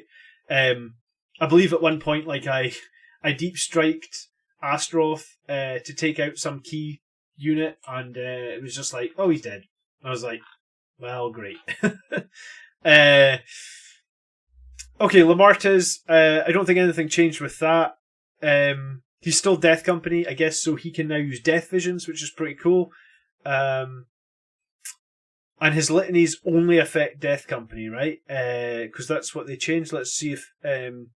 each time this model recites a litany, if the litany instructs you to select a friendly unit, that unit must have the Death Company keyword in addition to any other requirements... In addition to any other required keyword, or it cannot be selected. Each time this model recites a litany, if that litany is an aura ability, then units that are only affected by the ability have the Death Company keyword in addition to any other required keywords. So, do you know what? I think they've actually changed that. Let's just double check, because I thought it said... I thought it said Death Company Core before. I've only run Lamarta's once since we got the new supplement. Let me double check. Maybe not. It looks the same, and then you can still reroll charges for the Death Company, and you can still recite 2 litanies, even if they've already been recited by another friendly model that battle round. So basically, he does his own thing. He can do the same litanies, but they only affect the Death Company. So I think there could be a legitimate strategy now where you take Lamartes and a Death Company and you use some CP to get them right forward before the battle starts. Have fun with the character build. I've got a little bit of work today. Alright, Echo, thanks for tuning in today. I'd pay good points for a brilliant and inspiring Dante. If it's fine cast, then it could be an auto win, and I'm still not taking it. Yeah, I mean, sadly, when you homebrew better characters than our poor special characters, yeah, it's a little bit sad. Tycho is still here. Apparently, he never dies. He's just a regular character with a meltagun, and I guess his dead man's hands got -3 onto them. Tycho the Lost. He now. Do you know what, they changed this? So Tycho the Lost. This has been changed. I'm pretty sure this has been added or changed. Oh no, it's okay. So Tycho the Lost makes Death Company reroll their ones. So, but again, like you say, we're gonna be able to build a better version than him. Sanguinary Guard, we know they're great, amazing in close combat. I don't think anything has changed again from the supplement. Still the 2+ save, still 2 wounds, 3 attacks on them is really nice. They're so deadly in close combat. You make the charge with them, they just kill so much. I'm confused why the Sanguinary Ancient stayed at 125 points. That's the same cost as 4 Sanguinary Guard. He only has 4 wounds. I guess he can make friendly Blood Angels units within 6 add 1 to their melee attack. He also gets to add 1 to his if like he's near the Warlord, and then he's got the standard where it's like on a 4+ you get to do 1 final attack. I really hate this standard. I think it's useless. Like, Standard of Sacrifice was so much better. The only reason I guess to take him now would be for the... What would it be? The Wrath of Baal, which did get a small buff, but nothing major. So, Sanguinary Ancient model, the begins the following. Wrath of Baal, any Blood Angels jump pack within 6 gets +2 to their move, their advance, or their fallback until the end of the phase. So I guess if you've got jump pack units, they could advance 14, and then I guess because we already get +1 to advance, so you could basically advance up to 9. So I mean, on a roll of 1 they would advance 18. On a roll of 6 they would advance like 24. I mean, I guess a 24-inch move in turn 1 might be useful, but 125 points to do it. And again, he's not survivable. Just about anyone will kill him in combat. The reason that he was a little bit survivable before was the Standard of Sacrifice, because he had that 5+ invulnerable save. Not invulnerable, Feel No Pain. I guess if he's your Warlord, your Sanguinary Guard can hit on 2s for Power Fist. Yeah, but I just think there's going to be better options to take as your Warlord, and you really don't want your Warlord with no invulnerable save. Like, you know, your enemy's just going to target him and kill him very quickly. Death Company Dreadnought. I guess no changes to the supplement. Isn't core either, so I guess you've got to factor that in. Death Company Marines.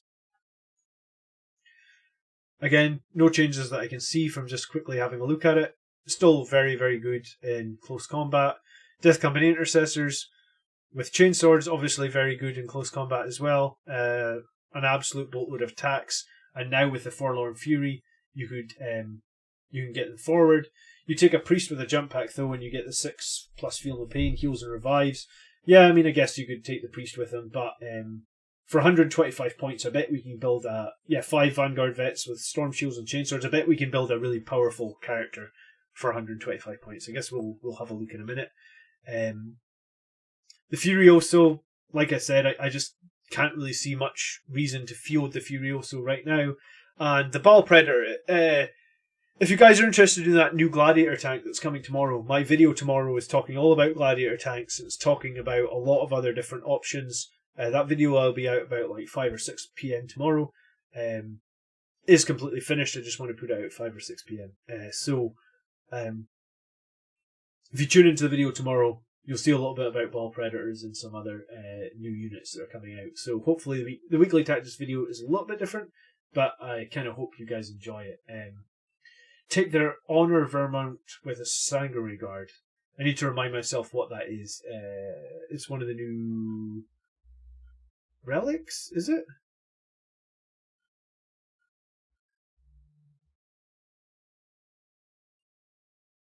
Adam, what is that? The honor of the Met.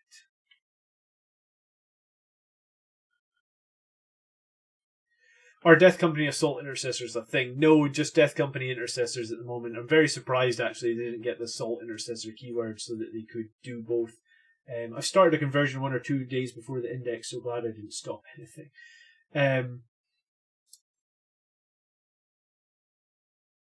And the lost stuff could be pretty cool. Yeah, that's what we're going to look at next, right? Because time is marching on. Hello guys, can Auspex,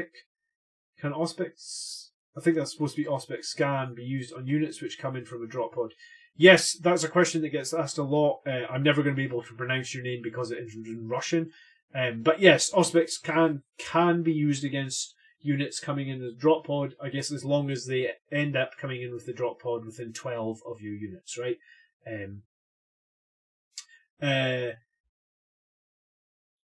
D-King, they actually changed that in 9th edition. You used to only be able to shoot the drop pod. The way it's worded now is you can shoot the units coming out the drop pod. So I can't remember, there was a debate on this as well, but or maybe it was FAQ'd, but yeah, it definitely counts as reinforcements coming out the drop pod now, I believe, so you can shoot them. And yeah, it seems like a missed option that they didn't make Death Company Intercessors. I guess the one thing they maybe were worried about is these Death Company Intercessors can get like 7 attacks per model, so you could be looking at, there's ways you could buff them now with Unleash Rage and stuff. So you could be looking at like 7 attacks per model with exploding 6s.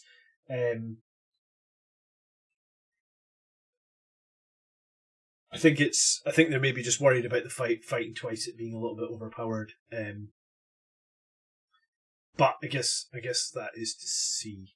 So yeah, let's find the Death Company page then, because we want to talk about this Death Company. The captains, right?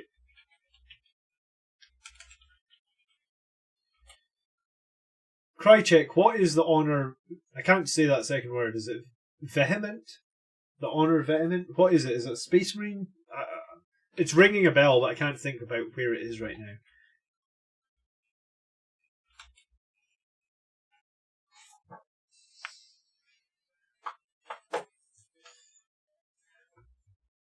Yeah, they painted the Assault Intercessors. I guess the Assault Intercessors painted are just Death Company Intercessors, I guess. It's an option now where they can take... Oh, I found it. The bearer has the following ability, the Honor Vehement.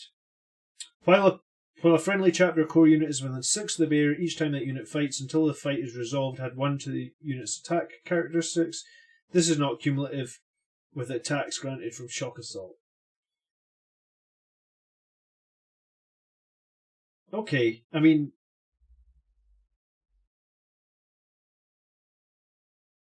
maybe it's okay? It's the Space Marine relic, yeah.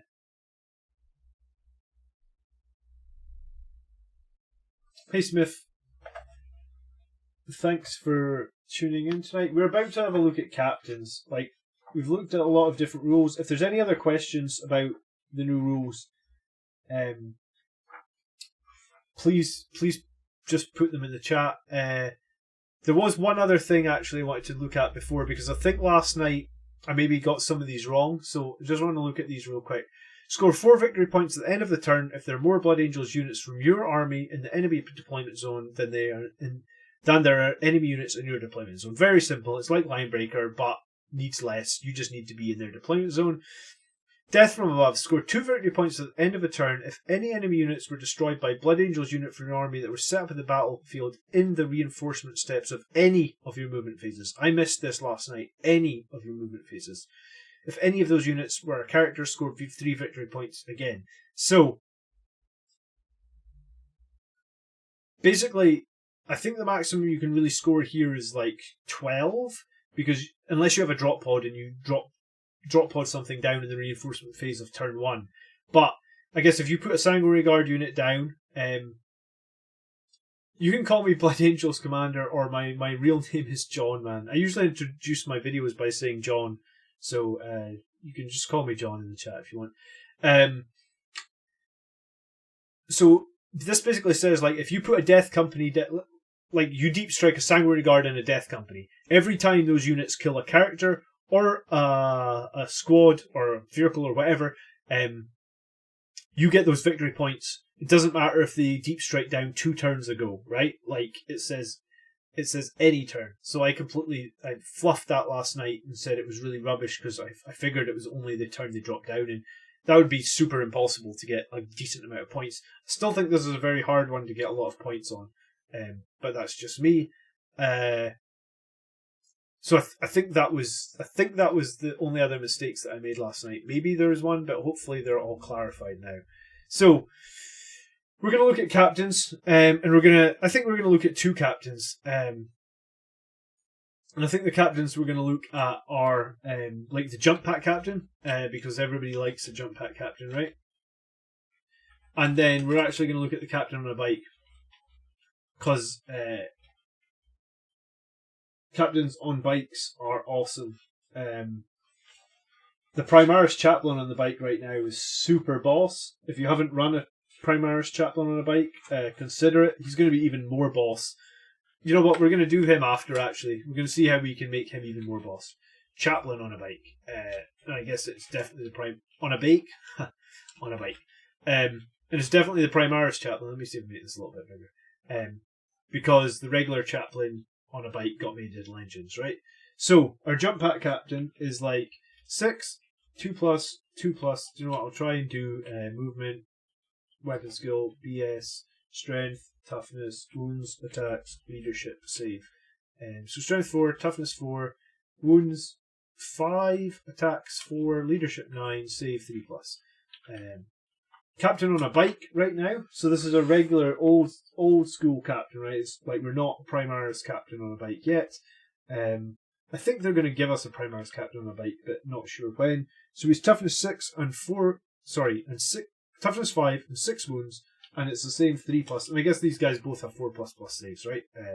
4++ means a 4+ invulnerable save. How about a lieutenant? Yeah, I mean, we can do lieutenants, and I think there is going to be some interesting options. Let's do these first, and then let's see what time is. Maybe if I run out of time tonight, we'll do a stream. We'll do some more theory crafting on Saturday or whatever. And Highland, thank you for giving me some interesting options here. Let's see what we can do. You can't mix Space Marines and Blood Angels Warlord traits on the same model. I think you can, Smithy. If you read the stratagem that talks about this one, right? Use the stratagem after nominating a Blood Angels character model that is not a named character to be your Warlord, right? So, you've generated your Warlord and you've given them a Space Marine Warlord trait. You can now generate 1 additional Warlord trait. Jaegerbaum, hello! $5 again, thank you so much. Slightly off subject. Think due to time we'll see a new chapter exclusive for Blood Angels, like Deathwatch, Sanguinary Guard. Happy Thanksgiving. Happy Thanksgiving to you, man. Thank you so much for the $5. Do I think we will see a new unit this edition? Well, I mean, last edition, I guess we got the Primaris Death Company and we got the Primaris Mephiston. I think maybe with the pandemic, like, maybe Games Workshop are suffering a little. Like, it's difficult for everybody right now. Like, I know in the UK we're back in lockdown for a month, so, like, maybe half their staff or more are stuck at home. So, maybe that's why, like, we haven't got a new character yet, but I was actually at Warhammer Fest, like, 2018, I think. Was it 2000? Might have been no, it was last year. I was at Warhammer Fest last year. That's like the big Warhammer convention, like the 2-day convention in North. I think it's in Coventry last year. It was like less than 100 miles from Games Workshop's HQ, and there was a panel where they just released Magnus Calgar at the time as a Primaris Marine, and I basically went to that panel and asked them, like, are we going to see Primaris Dante? And the guy in the panel was like, maybe. So, like, I think it'd be stupid not to. Like, this is the one question everybody's been asking for days now in all the Warhammer groups, is like, everybody just wants Primaris Dante. So, maybe. I don't know what happens at the end of Darkness in the Blood. I'm only on chapter 12, but maybe we'll see pretty soon. So, alright, sorry, Smithy, let's get back to this. I think you pick a character trait you pick your Warlord, you pick a Space Marine relic, and then it says you can generate, Space Marine Warlord trait. You can generate one additional Warlord trait for them. If this model is from the Blood Angels or one of the successor, this must be from the Blood Angels Warlord trait table. It doesn't say the first trait needs to be, it just says the second trait must be from the Blood Angels table. So you could have 2 from Blood Angels, or you could have 1 from Space Marines and 1 from Blood Angels. I think that's what that says. You wanted me to do a Primaris Captain as well. Alright, Primaris Captain as well. Okay. Let's see where we get to. Primaris Captain. Let me copy this. So, same weapon skill, same toughness, so it's 6 wounds, 5 attacks. So it's basically just backwards. So he gets 1 more wound, but he keeps lower toughness and he gets 1 more additional attack. Okay. Tell me, who asked for the Primaris Captain? Try check. How do you arm your Primaris Captain? Like, tell me the ornaments you want me to look at for this guy. Because I guess I'm going to pick the ornaments for these 2. I only keep popping in a moment. Nice Captain. Captain of the Jump Pack, Hammer of Baal and Chainsword, Gift of Foresight, Champion of Humanity, Imperial Sword, Take Blade of Sanguinius. Okay, wow. By the way, Jump Pack Captain has a 12 move. Yes, of course he does. Sorry, thank you. I guess he has the fly keyword. Cheers, dude. I'm looking at a Gravis one. Alright, so you're looking at the Gravis Captain, not the Primaris Captain. So it's the Gravis Captain with the Boltstorm Gauntlet and I guess like he's got a Mastercrafted Power Sword. Is that the one?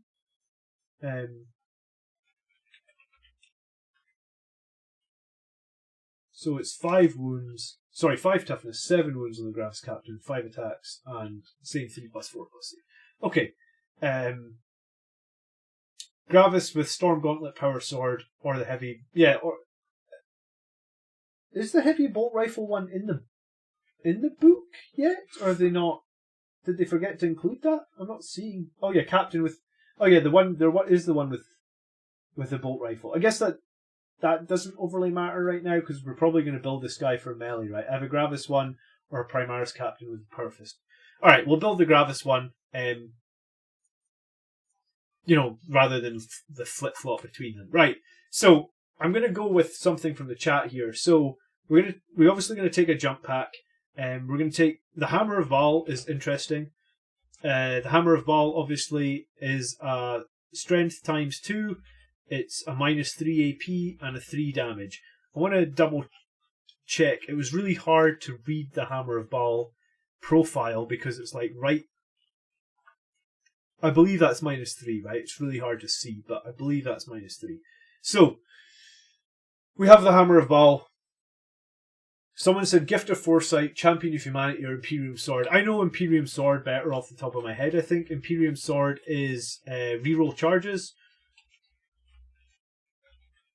And it's +1 attack, +1 strength on the charge. So, and then Gift of Foresight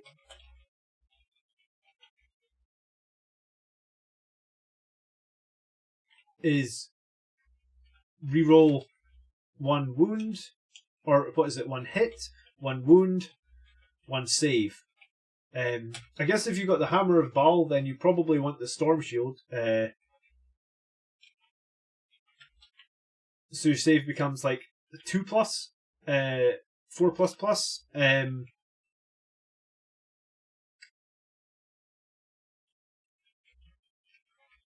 maybe I'll leave that as a 3+, and we will know that we need to add the +1 save for the Storm Shield.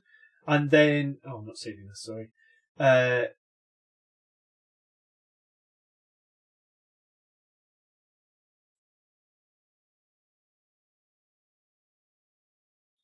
And then, let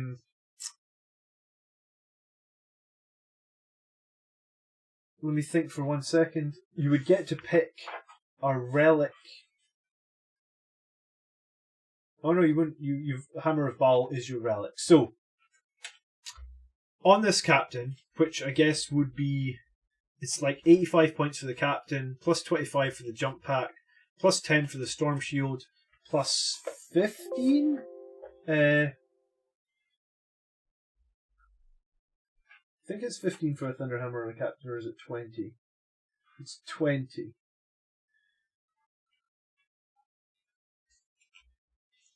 So you'd be looking at like, what, 140 points?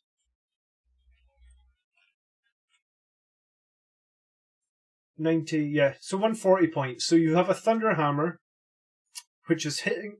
So let me just write this down, I guess, and then we'll break it. So it's a Thunderhammer hitting on 2s because it's the relic of the Hammer of Baal, so there's no minus, and it's hitting at strength 9 because you would multiply by 2 and then add the 1 from the Imperium Sword. Strength 9 on the charge. On the charge, you would get your 4 attacks plus 1 from Imperium Sword plus 1 from Shock Assault, so 6 with Shock Assault, 7 with Savage Echoes, and then reroll 1 hit, 1 wound. So I guess, like, you would think if you've got 6 or 7 attacks, you're probably only going to get one. You're only going to get 1/1, right? So you're basically going to hit, on average, probably like 7 times, and then with your strength 9, with your +1 to wound, you're going to wound, like, I would guess, like, against toughness 8, you're actually wounding on 2s. So, so basically you're going to end up with like 7 hits, wounding toughness 8 or less on 2s. So that's a pretty legit. That's a pretty legit character right there. The other option, if you wanted to change things up a little bit, is you could give him like a relic blade for 10 points less, right? Or you could lose the Hammer of Baal and then just hit on 3s. You could still do your reroll 1s. And if you did lose the hammer or take a relic blade, you could then take something like Adamantium Mantle.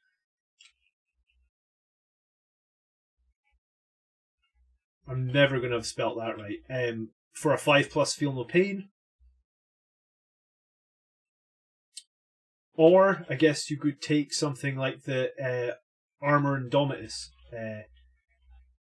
to give you the 2+, the 1 extra wound, +1 wound, and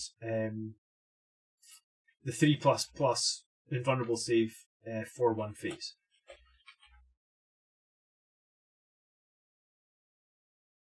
I'm way late, but I think Lucifer Pattern Engines is a game-long update. Yeah, I don't know. I think Lucifer Pattern Engines is a troll. Strength ×2, AP 3, flat damage, number, no -1 to hit. Yeah, I mean, this captain here is very. He's got the ability to like dish out like 20 wounds, fairly, and like I think in 8th edition the Smash Captain was like 129 points, right? So it's really not that much more expensive, like 10 points more, and if arguably the Smash Captain in 8th edition it was like hitting on 3s, rerolling 1s. This is just hitting on 2s, so it's pretty much the exact same odds, maybe slightly less. But then you, with the gift of foresight, re-rolling 1 hit, you're probably only gonna fail 1 hit. You're probably only gonna fail 1 wound. So basically, you're just gonna say like these are all going to hit, and they're all going to wound. I can't even remember the last time I hit an enemy that has toughness 9. I can't think off the top of my head. I know the Falchion used to have toughness 9, but they've nerfed it to toughness 8 now. So like even super heavy tanks are toughness 8, so you're wounding them all on 2s. The captain can't reroll 1s, of course. Yeah, I mean he could last edition, but if you have the gift of foresight, he can reroll 1 hit, 1 wound, and I guess the rerolling the 1 save as well to keep him alive. But if you're hitting on 2s and you only have 7 attacks, your chances of rolling more than 1 are like pretty low, right? The jump captain with Storm Shield and the Hammer and Chapter Master and Angel's Artificer. Yeah, I mean you are correct here. You could pay the 25 points. Is it 25 points to go to Chapter Master? Let me double check, because that was the thing that they changed the point cost on, right? Maybe it's actually, I think it's maybe 40 points to go to Chapter Master. I think it was page 98. Been through this book so many times. Yeah, so it's 40 points to go to Chapter Master. So if you pay the 40 points to go to Chapter Master, and you go to like 180 points, so at that point you're 5 more. At that point you're 5 more points costing than Dante, but that does let you take the Angel Artifice, which gives you +1 toughness, +1 wound, and the 2+ save. So basically your save would become a 1+, and your toughness would go to 5, and your wounds would go to 6. And you know what? There's a big difference I find between the toughness 4 and 5. You'd be surprised at how much more tanky toughness 5 is against toughness 4. Yeah, it's 40 points for the Chapter Master. Alright, so let's have a look at a Lost model now. Like I know we want to do some more captains, but what I wanted to see was like what we can build. So this is a captain, and this is the options we have now. Let's have a quick look at the warlord traits, just so that... Is there anything else that could buff damage, I guess? I think Gift of Foresight is going to be the best one for buffing damage. I mean, I guess if you're a Flesh Tearers person, then you get some additional advantages here, but for main Blood Angels, the only other way you could really buff damage is with a Mastercrafted weapon, but you can't do that because the Thunder Hammer is already a relic, so you can't Mastercraft it. You can't Artisan of War it. Yeah, so I think Gift of Foresight is going to be really... I'm wondering, actually, I might use Gift of Foresight on the Chaplain when we come to that, because I think that's going to be interesting. But let's have a look at this Lost. So we can have a captain. So I guess the same thing goes. We'll start with a jump captain. So we know a jump captain is 85 plus 25. I keep trying to save. That's like bad habits. Like when I'm working, I'm always pressing Control S. You can't build 2 Chapter Masters. We wouldn't have... Obviously, you wouldn't be able to put Dante in the list for this. But, I mean, that's fine. So, building a Death Company character. So, basically, we have the Death Company character, and then we pay 20 points to make him the Lost. And I guess what the Lost does would give him... I assume it gives him the Black Rage. Let me read this. A model inducted into the Death Company gets the Black Rage. So that gives him a 6+ Feel No Pain, and he also gets +1 attack on charges, etc. Charges, heroic interventions, etc. And then his ability, or his rerolls now only affect Death Company core. And the interesting thing about this is if you do have a Death Company captain, it does mean you can still take a captain. It doesn't stop you. Like, you can't only have a Death Company captain and not a regular captain. I feel like the Gift of Foresight on a captain that has Imperium Sword and Angel's Artifice might be overkill. The hammer already hits on 2s, wounds on 2s, and has a 1+ save. Yeah, I mean, I guess the question would be, does that Gift of Foresight save keep him alive, though? So that might be super interesting, right? Okay, so if your army is Battleforged, when mustering your army, you can select up to 1 captain and up to 2 lieutenant units, excluding named characters, in the Blood Angels detachments in your army to be inducted into the Death Company. Each time you do this, unit gains a Death Company keyword, and the power rating of that unit is increased to show them on the table below. If you're playing a match game, or a game that otherwise uses a point limit, then the points value of the unit is also increased to the amount shown in the same table.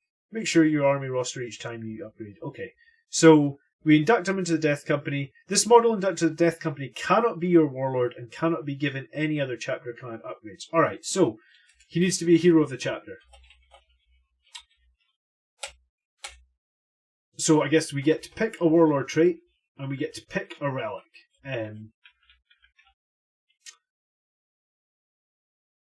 There's a very good argument to just give him a regular Thunderhammer, right? And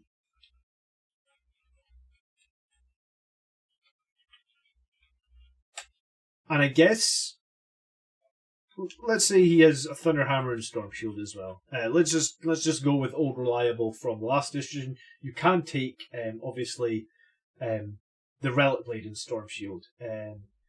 There's no such thing as overkill. 6 Thunderhammers hits is enough to one-shot Mortarion.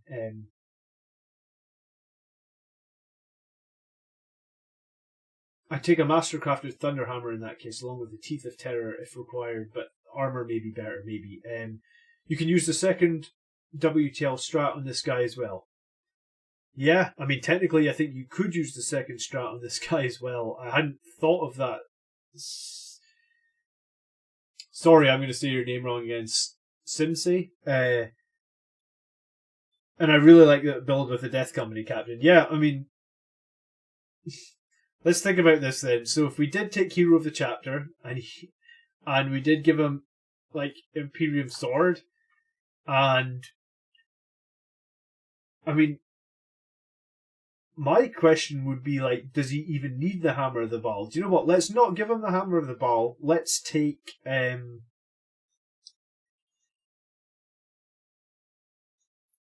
Oh, what was it? Let's take Mastercrafted Weapon on the Thunderhammer. So we give the Thunderhammer 1 additional damage, right? Mastercrafted Weapon. And then let's pay that 1 CP to take Angel Exemplar. I am actually going to save this file now, actually, because this is going to be pretty fun making a Blood Angels army list now. So we take Angels. I better just going to make sure I spell this right. Exemplar. That is not Exemplar at all. Okay, so we take Angels Exemplar. So then we can take one more Warlord trait, plus 1 Warlord trait.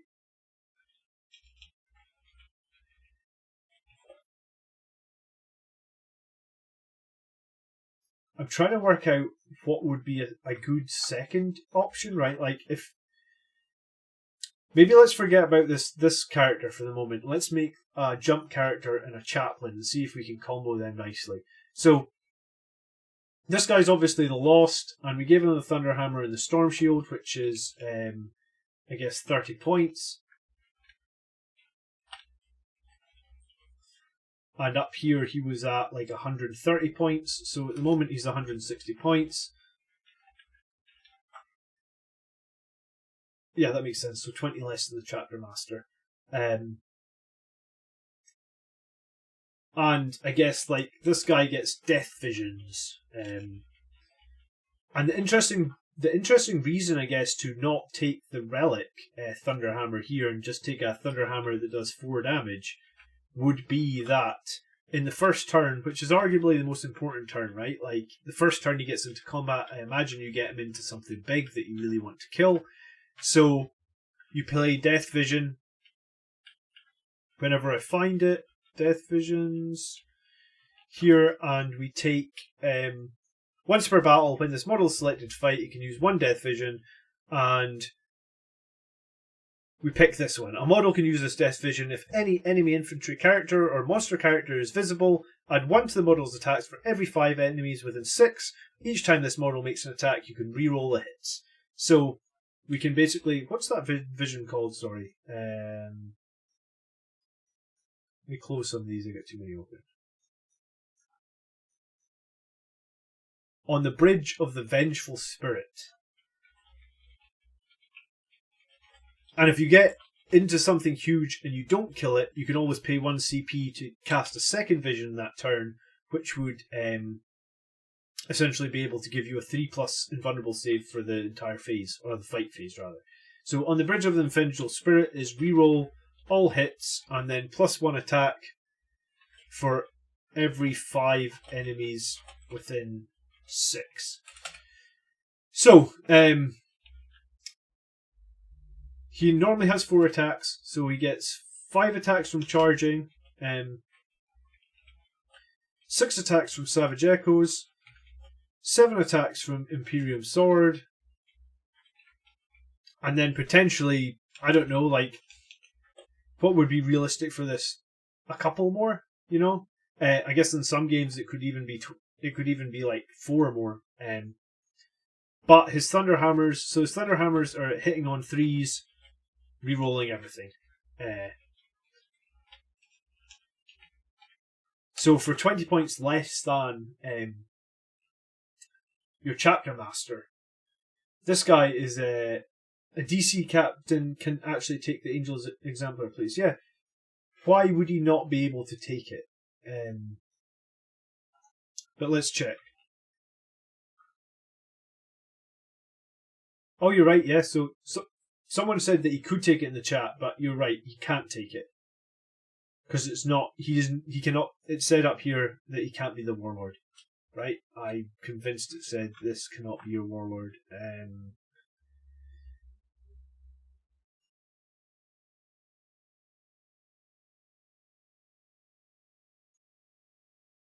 Each time you do so, the unit gains the Death Company keyword.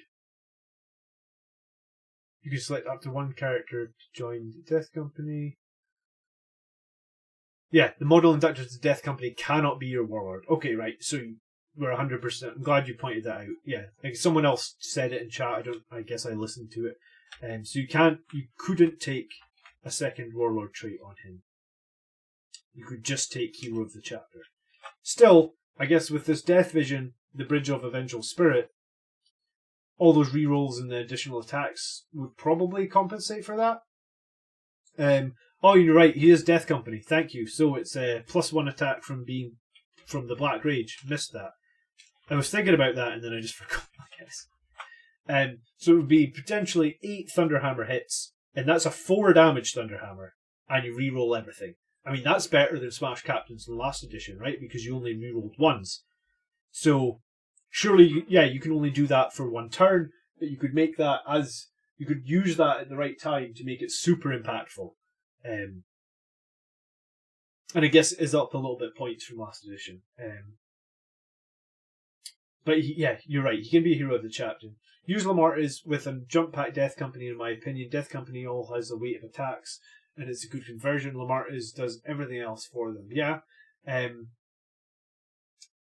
Thank you, Evo, for pointing out that you couldn't take that.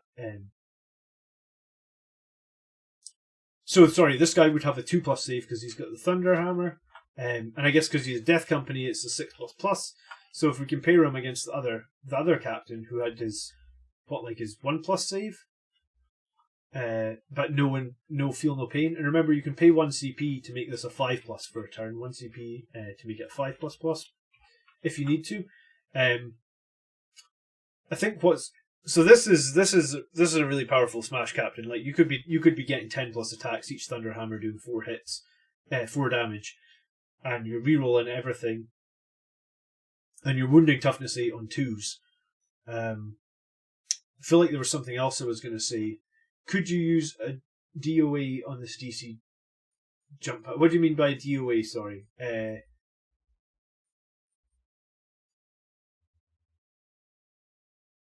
Thanks for tuning in, Hydra. I guess I'll catch you next time.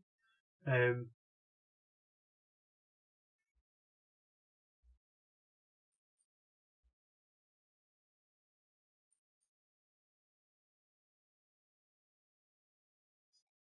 not sure what you mean by DOA. Tell me what you mean by DOA. I'm going to look at Forlorn Fury real quick, because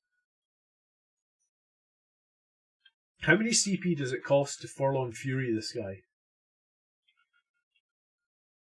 Is it just 1? Descent of the Angels. I mean, if you came in from reserve, I don't see why not. You could use the plus. Oh, right, you're talking about +1 to hit to hits on 2s. I mean, you could. It seems like a bit of a waste. If you've never used the website Any Dice, it's great for predicting stuff like that. So, like, for example, you roll a d6. Yeah, this is actually perfect. This formula in here is already right. So basically, what it says is you roll a d6, you re-roll any 1s and 2s, add another d6, and then here's your percentages. So if you hit on 3s and you re-roll everything, so you re-roll, your fails, you basically hit 88% of the time. So, or 88.88 to be precise, I guess. So I guess like in olden days where it was like a Death Company captain, you roll your d6 and you just re-roll 1s, your chance to hit would have been like just less than 80%. So by re-rolling both 1s and 2s, the chance to hit is actually jumped up to 88.8%. So if you get those 8 attacks, you actually expect to hit on 7 of them. So you can expect like a single fail. So yeah, I think you're right. Yeah, like if you did hit on 2s, and you just re-rolled the 1s, then yeah, you're right. So you would move it up to like a 97% chance to hit. So you'd basically almost feel like you would hit everything.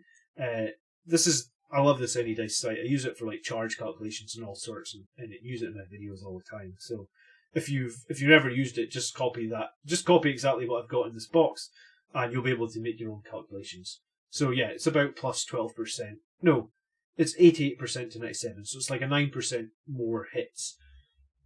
But I think like at 88% chance, I think like you're going to hit well enough. So select 1 Death Company unit from your army, and that may move 12. If it contains 6 or more models, this costs 2 CP. Alright, so Forlorn Fury, this guy, is just 1 CP. So if you wanted to jump this guy and a Death Company forward 12, it would be 3 CP. If you want to jump them forward 24, it'd be 6 CP. It's still very, like, I'd be willing to make an army list that starts with 12 CP just to see the look of dread on my friend's face if I get first turn and then my Death Company have a pre-game move of 24 inches. Like, that's insane, right? And it's sort of guaranteed.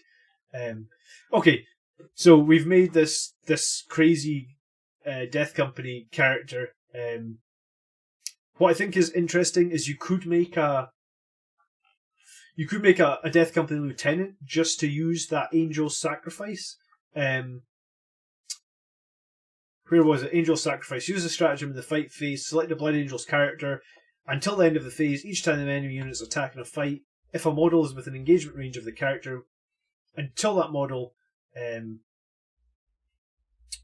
engagement range of the character, when the opponent selects targets, all those attacks can only target the character. So, someone mentioned that you could take like a jump pack character, like a jump pack lieutenant. I've never actually made a jump pack lieutenant myself, but you could make a regular jump pack lieutenant who's very cheap.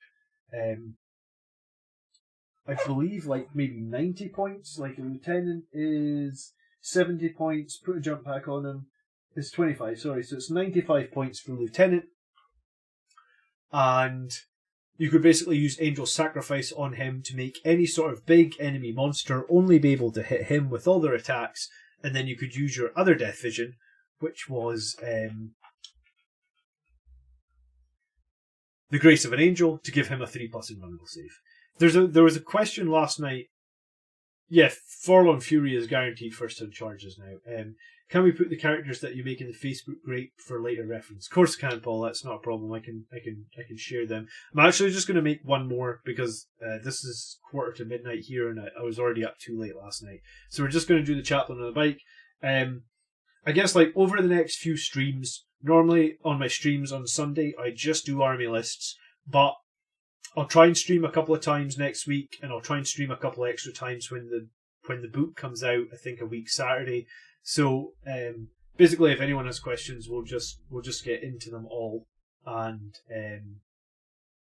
yeah, I mean, it's going to be super interesting, all the things that we can do.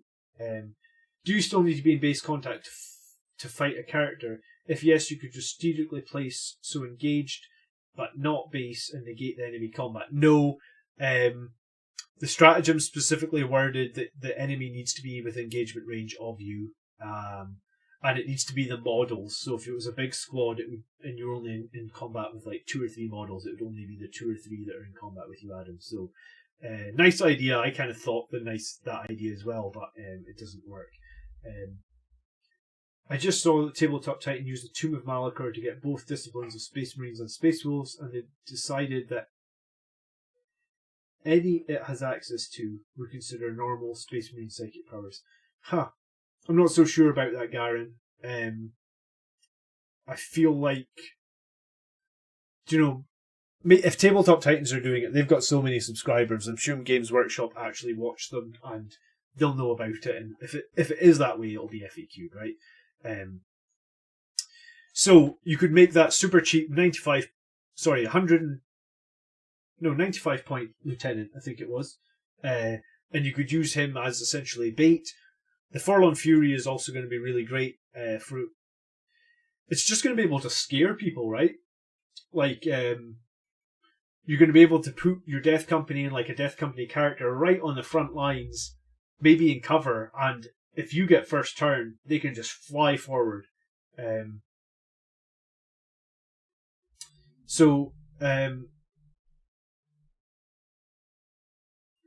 Yeah, let me build a chaplain then. I get that there was 2 more here, but we'll build these on the next stream. I'm just running out of time again. I guess there's so much to cover, and I wanted to get everything right.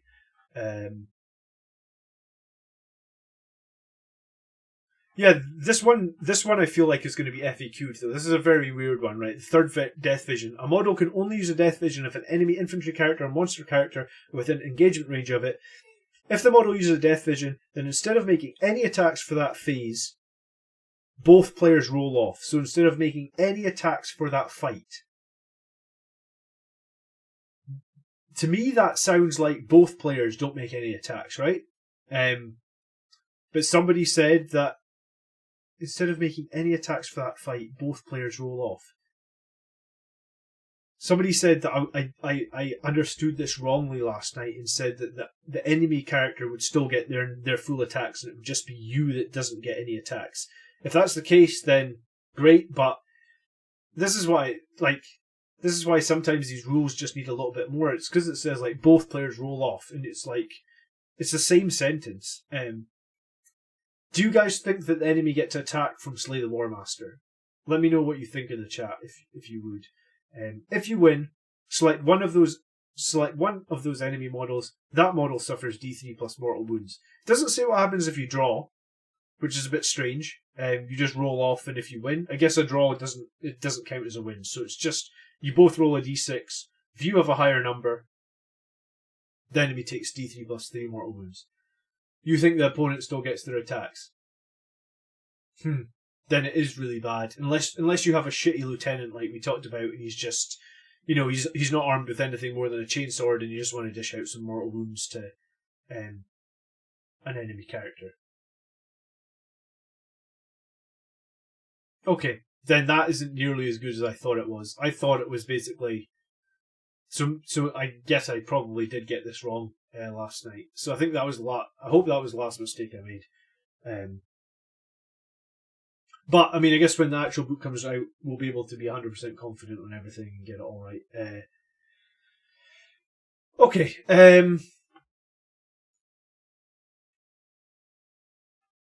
Yeah, Primaris Chaplain on a bike then. Oh, shit. Lost it. This guy's a boss right now.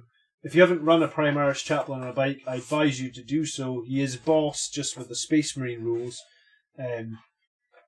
I've converted one. I'm going to have a video of me converting it up on the channel pretty soon. Because I made it out of like an Outrider. And I ran it. So this is the profile for him. Weapon skill 2, ballistic skill 3, strength 4, toughness 5. Makes such a difference, the toughness 5. 7 wounds, 4 attacks, 9 leadership. And how I ran this guy this week was obviously I actually made him the Master of Sanctity.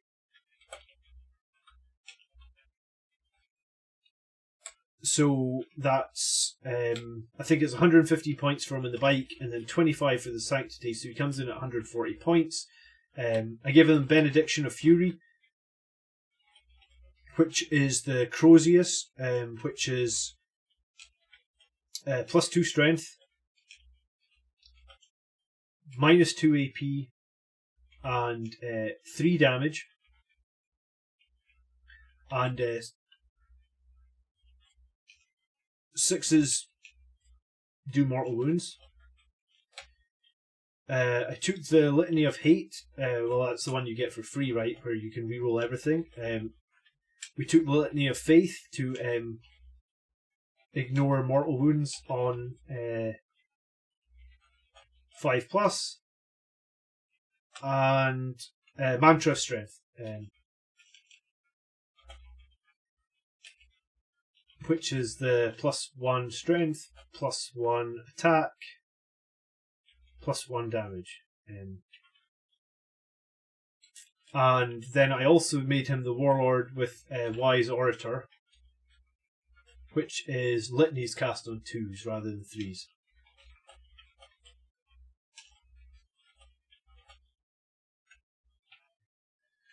Let me double check that because I've got it on a bit of paper here. Yeah, so this guy was bossed like this, right? Like, this guy is so strong. The litanies cast on 2s means pretty much when his litanies goes off, then you're looking at, on the charge, he has, so it's 4 +1 from Mantra of Strength, +1 from Savage Shock Assault, +1 from Savage Echoes. So it's like 7 attacks, hitting on 2s, rerolling 1s because of the Litany of Hate, and then the Mantra of Strength means it's Strength 7. So you're basically wounding toughness 6 or less on 2s. And that is 4 damage with 6s doing mortal wounds.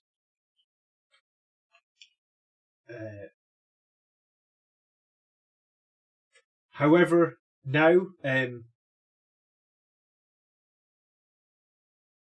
Gravis Captain can be a homework challenge for next time. Alright, yeah, maybe we can do the Gravis Captain as a homework challenge. The unique disciplines don't expressly forbid you from taking powers from the others. They state you can know instead of something like these powers replace. Okay.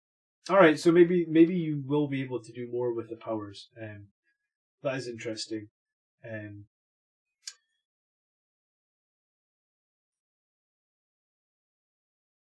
Yeah, so I mean, I guess now the options are what we talked about before, which was like, oh, I deleted it, right, because we had it in the wrong character. So Angel's Exemplar for 1 CP to take a second Warlord trait. Gift of Foresight seems really legit here. You know, like reroll, what was it, like 1 hit, 1 wound, and 1 save. If you're going to do that, then I almost wonder if Litany of Hate is even needed, right? Like, I haven't seen... That's a good point. In all these leaks, I haven't seen any litanies in these leaks. So I guess the question is, we used to have a unique litany, right? Was it gone in the supplement? Does anyone remember?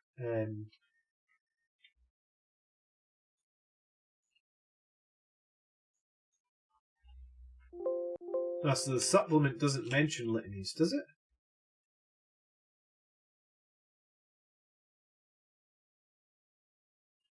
Well, I mean, it talks about some, but yeah, it doesn't mention.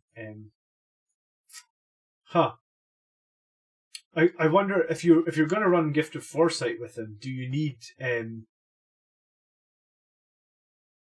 another litany? I guess is a question.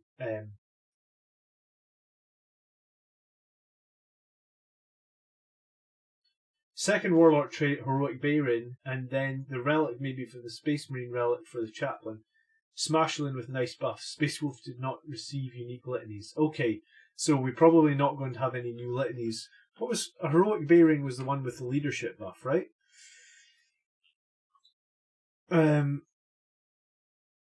Add 3 inches to the range of rites of battle, tactical precision. Alright, so you could give him heroic bearing and then his litanies are a 9-inch bubble? That's pretty interesting. I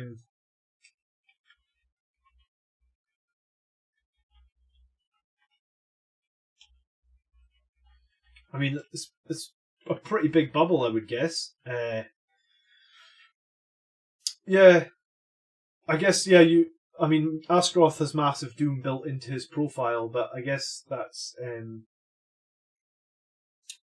all. I mean, the only other thing I could see you doing here is you could take...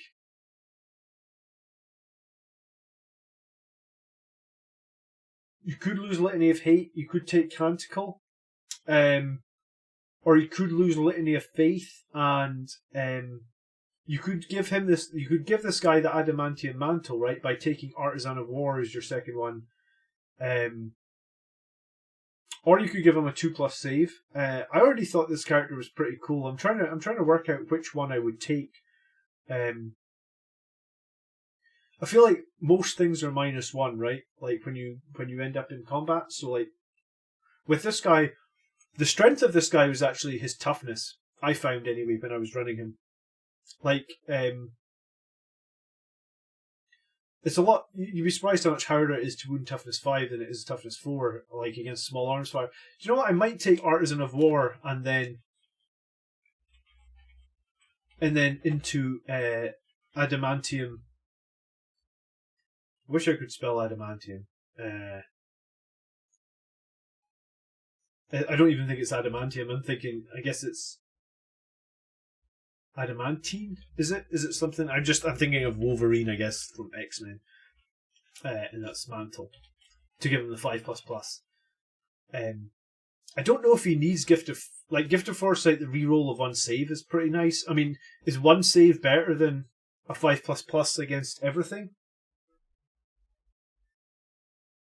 I'd almost say the 5++ is better against everything. And then I guess that would really let you repick your litanies. I mean, I would probably lose Litany of Faith at that point and take maybe like the Canticle of Hate to give you the 6-inch consolidation.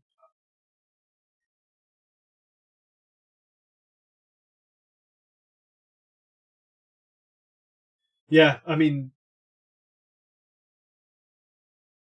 I don't know. Like I've been running.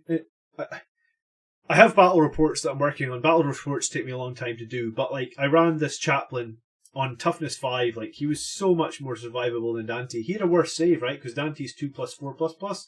So Dante actually has a better save, but like, and Dante has -1 to hit as well. But like, pushing a lot of weapons onto only wounding on 5s, like strength 4 weapons only wounding on 5s, I think is like a much bigger deal. Well, Canticle of Hate, I guess if you think it's a must, if you go Master of Sanctity, then the Master of Sanctity specific relic doesn't allow any rerolls against him. Yeah, you're very true. I kind of feel like Adamantium Mantle might be my... Like, I think he's going to be very survivable at that point. I wonder actually... So we're getting to the end of the stream, guys, so if there's any last questions, go ahead and ask them now. But I will be streaming more over the next few days / weeks. There's a lot to cover with the new, I guess with everything. Yeah, I guess the folk that sent the sticker and the super chat tonight as well. Thank you so much for that. It's always very appreciated.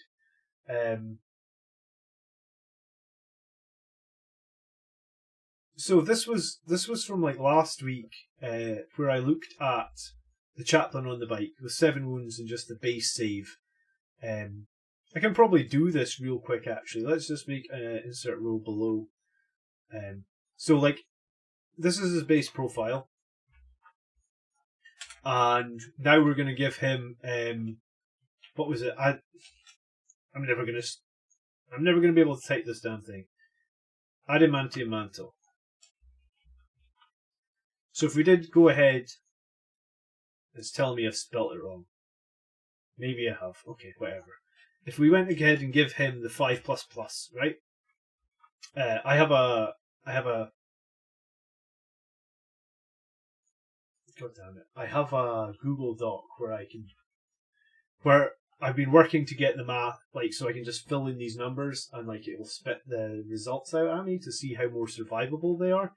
And I guess this is a good comparison actually, because it's got the Chaplain on the bike with the Iron Resolve Warrior trait. It's got the Chaplain on the bike with Iron Resolve and the Indomitus armor. So if we do this,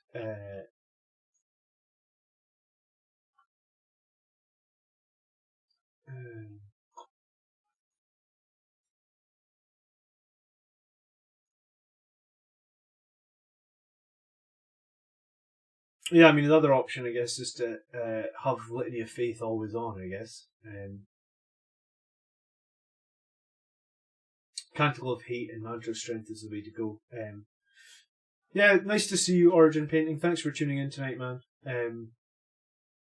Guys, if you don't know Origin Painting, he's a Blood Angels player as well, and he's got a pretty cool channel on YouTube. He deserves more subscribers, so I always try and give him a shout out when he's around.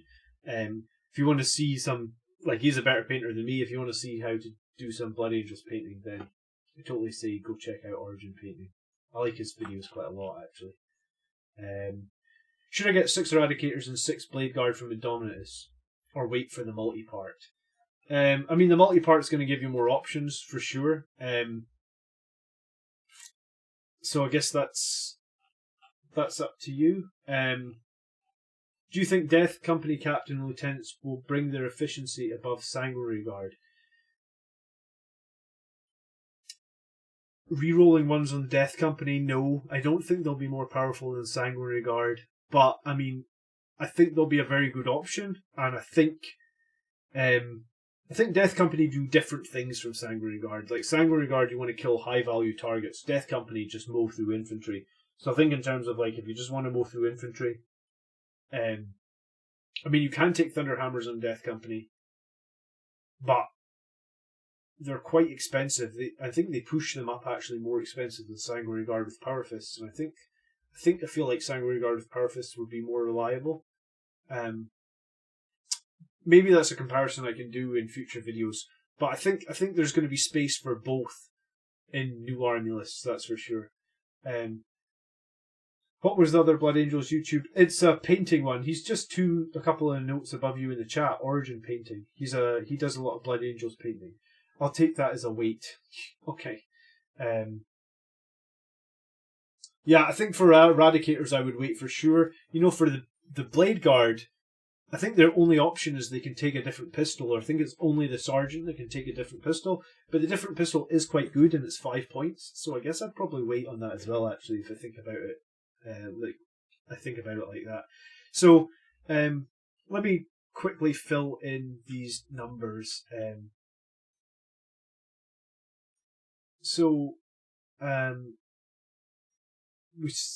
Against bolt rifles, we save them 4 pluses. Against bolt rifles, we only wound on 5s, so it's the same, like 42 shots. Oh, this is actually easy because I've already done it, so I just need to calculate in the feel no pains, right? So it would basically just be 42 times 1.33. No, that's not 42. 42 times 1.33, because this feel no pain basically just makes you 33% more survivable, right? So like it's 56 shots to kill you from bolt rifles. From flame storms, it buffs it to because of that. It buffs it to like 16 hits. From power fists, if it's 12, it's going to be exactly the same. It's going to be 16 power fists, and then from the plasma, he survives 9 shots from a high power plasma. Is that right? No, that can't be right. Oh yeah, because it's a 50. I guess he saves half of them because he's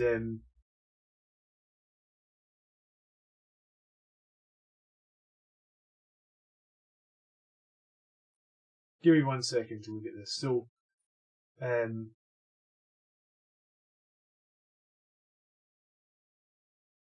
kill him, you'd need 3 fails. So he fails on 50% of the time. And then to wound him, yeah, so he does survive 9 shots from a high power plasma. Okay, that's pretty mad that he survives 9 shots from a high power plasma. So with Adamantium Mantle, you would expect him to survive 12 shots from a high power plasma. That's a crazy tanky character for 140 points. Like, you know, like if you... Yeah, that's... So he can still do all the damage stuff that I talked about. So he can have... What did we say? 4 attacks, 5 attacks, 6 attacks, 7 attacks on the charge, hitting on 2s, rerolling 1s, strength 7, wounding 6 less or 2s, and it's 4 damage per wound, which is nuts, and 6s do mortal wounds, so he can do 32 damage, throw in a couple more mortal wounds there, and yeah, like, I think give him the Adamantium Mantle, yeah, and he survives 12 shots against high power plasmas, or he survives, you know, like, you know when you're playing Sangro Regard and you've got like 4 of them with power fists, and you say to your enemy, you need to take 15 saves against power fists with -3, and their face just drops, right? They're like, oh fuck, this unit's dead, or whatever. If they did that against your chaplain, you'd be like, yeah, he's alright. You know, like, you could roll those, I mean, the dice are never going to be 100% accurate, right? But like, the maths says that on average he survives 15 power fist hits. That's nuts for a 140 point character. I mean, he could be 115 points if you didn't give him if you were happy with just one litany and it went going off in 3s. Yeah, this guy's a beast. I'm surprised not that many people watched my video on him this week. I guess I didn't know what I was missing till I ran him. He's an absolute beast. Okay, so I guess quite a lot of people tuned in tonight, so I just want to say thank you. Yeah, Origin Painting. Do you know what? I'll show you just before I go. I actually added him. Let me jump onto my channel real quick. I put him down here. Origin Painting, 286 subscribers. This guy's, yeah, he's a very cool Blood Angels painter and player. So if you guys don't mind giving him some love, I'm sure he'd appreciate it. Okay, thank you so much for tuning in tonight, everybody. I think we got everything sorted out from last night, and I guess when the actual rules come out, will be, you know, we'll know everything. And then, yeah, I guess the last thing to say is if anyone here is not in the Facebook group and wants to, I guess, like some people were asking, there's going to be a bit of inception here. Some people are asking. The group link is here just below the video, and I'll just put this notepad into, I think I posted in the group somewhere. Yeah, like, I'll put it in this comment. So you guys can have a look at the potential captains and stuff we were looking at on the stream. Cool. So yeah, thanks everybody for tuning in tonight. I hope you all have an amazing Thanksgiving. If you're out there in the States somewhere, and yeah, the time is just random, man. The time tonight, it was my baby went to sleep, and my wife was tired. Otherwise, you know, the stream wouldn't have happened. It was just luck. So I appreciate you guys hanging out, and I look forward to seeing all of you soon. New video coming out like 5 o'clock tomorrow, and then I guess we'll see a bunch of you on Sunday on the live stream. If there's any other questions on the new leaks, hit me up on Sunday and we will look at them then. And if you haven't subscribed yet, then now is the time. Hit that big red subscribe button. Blood Angels content every week. So thank you so much. Have a great evening, everybody, and I will see you all soon. By the blood are we made. Peace.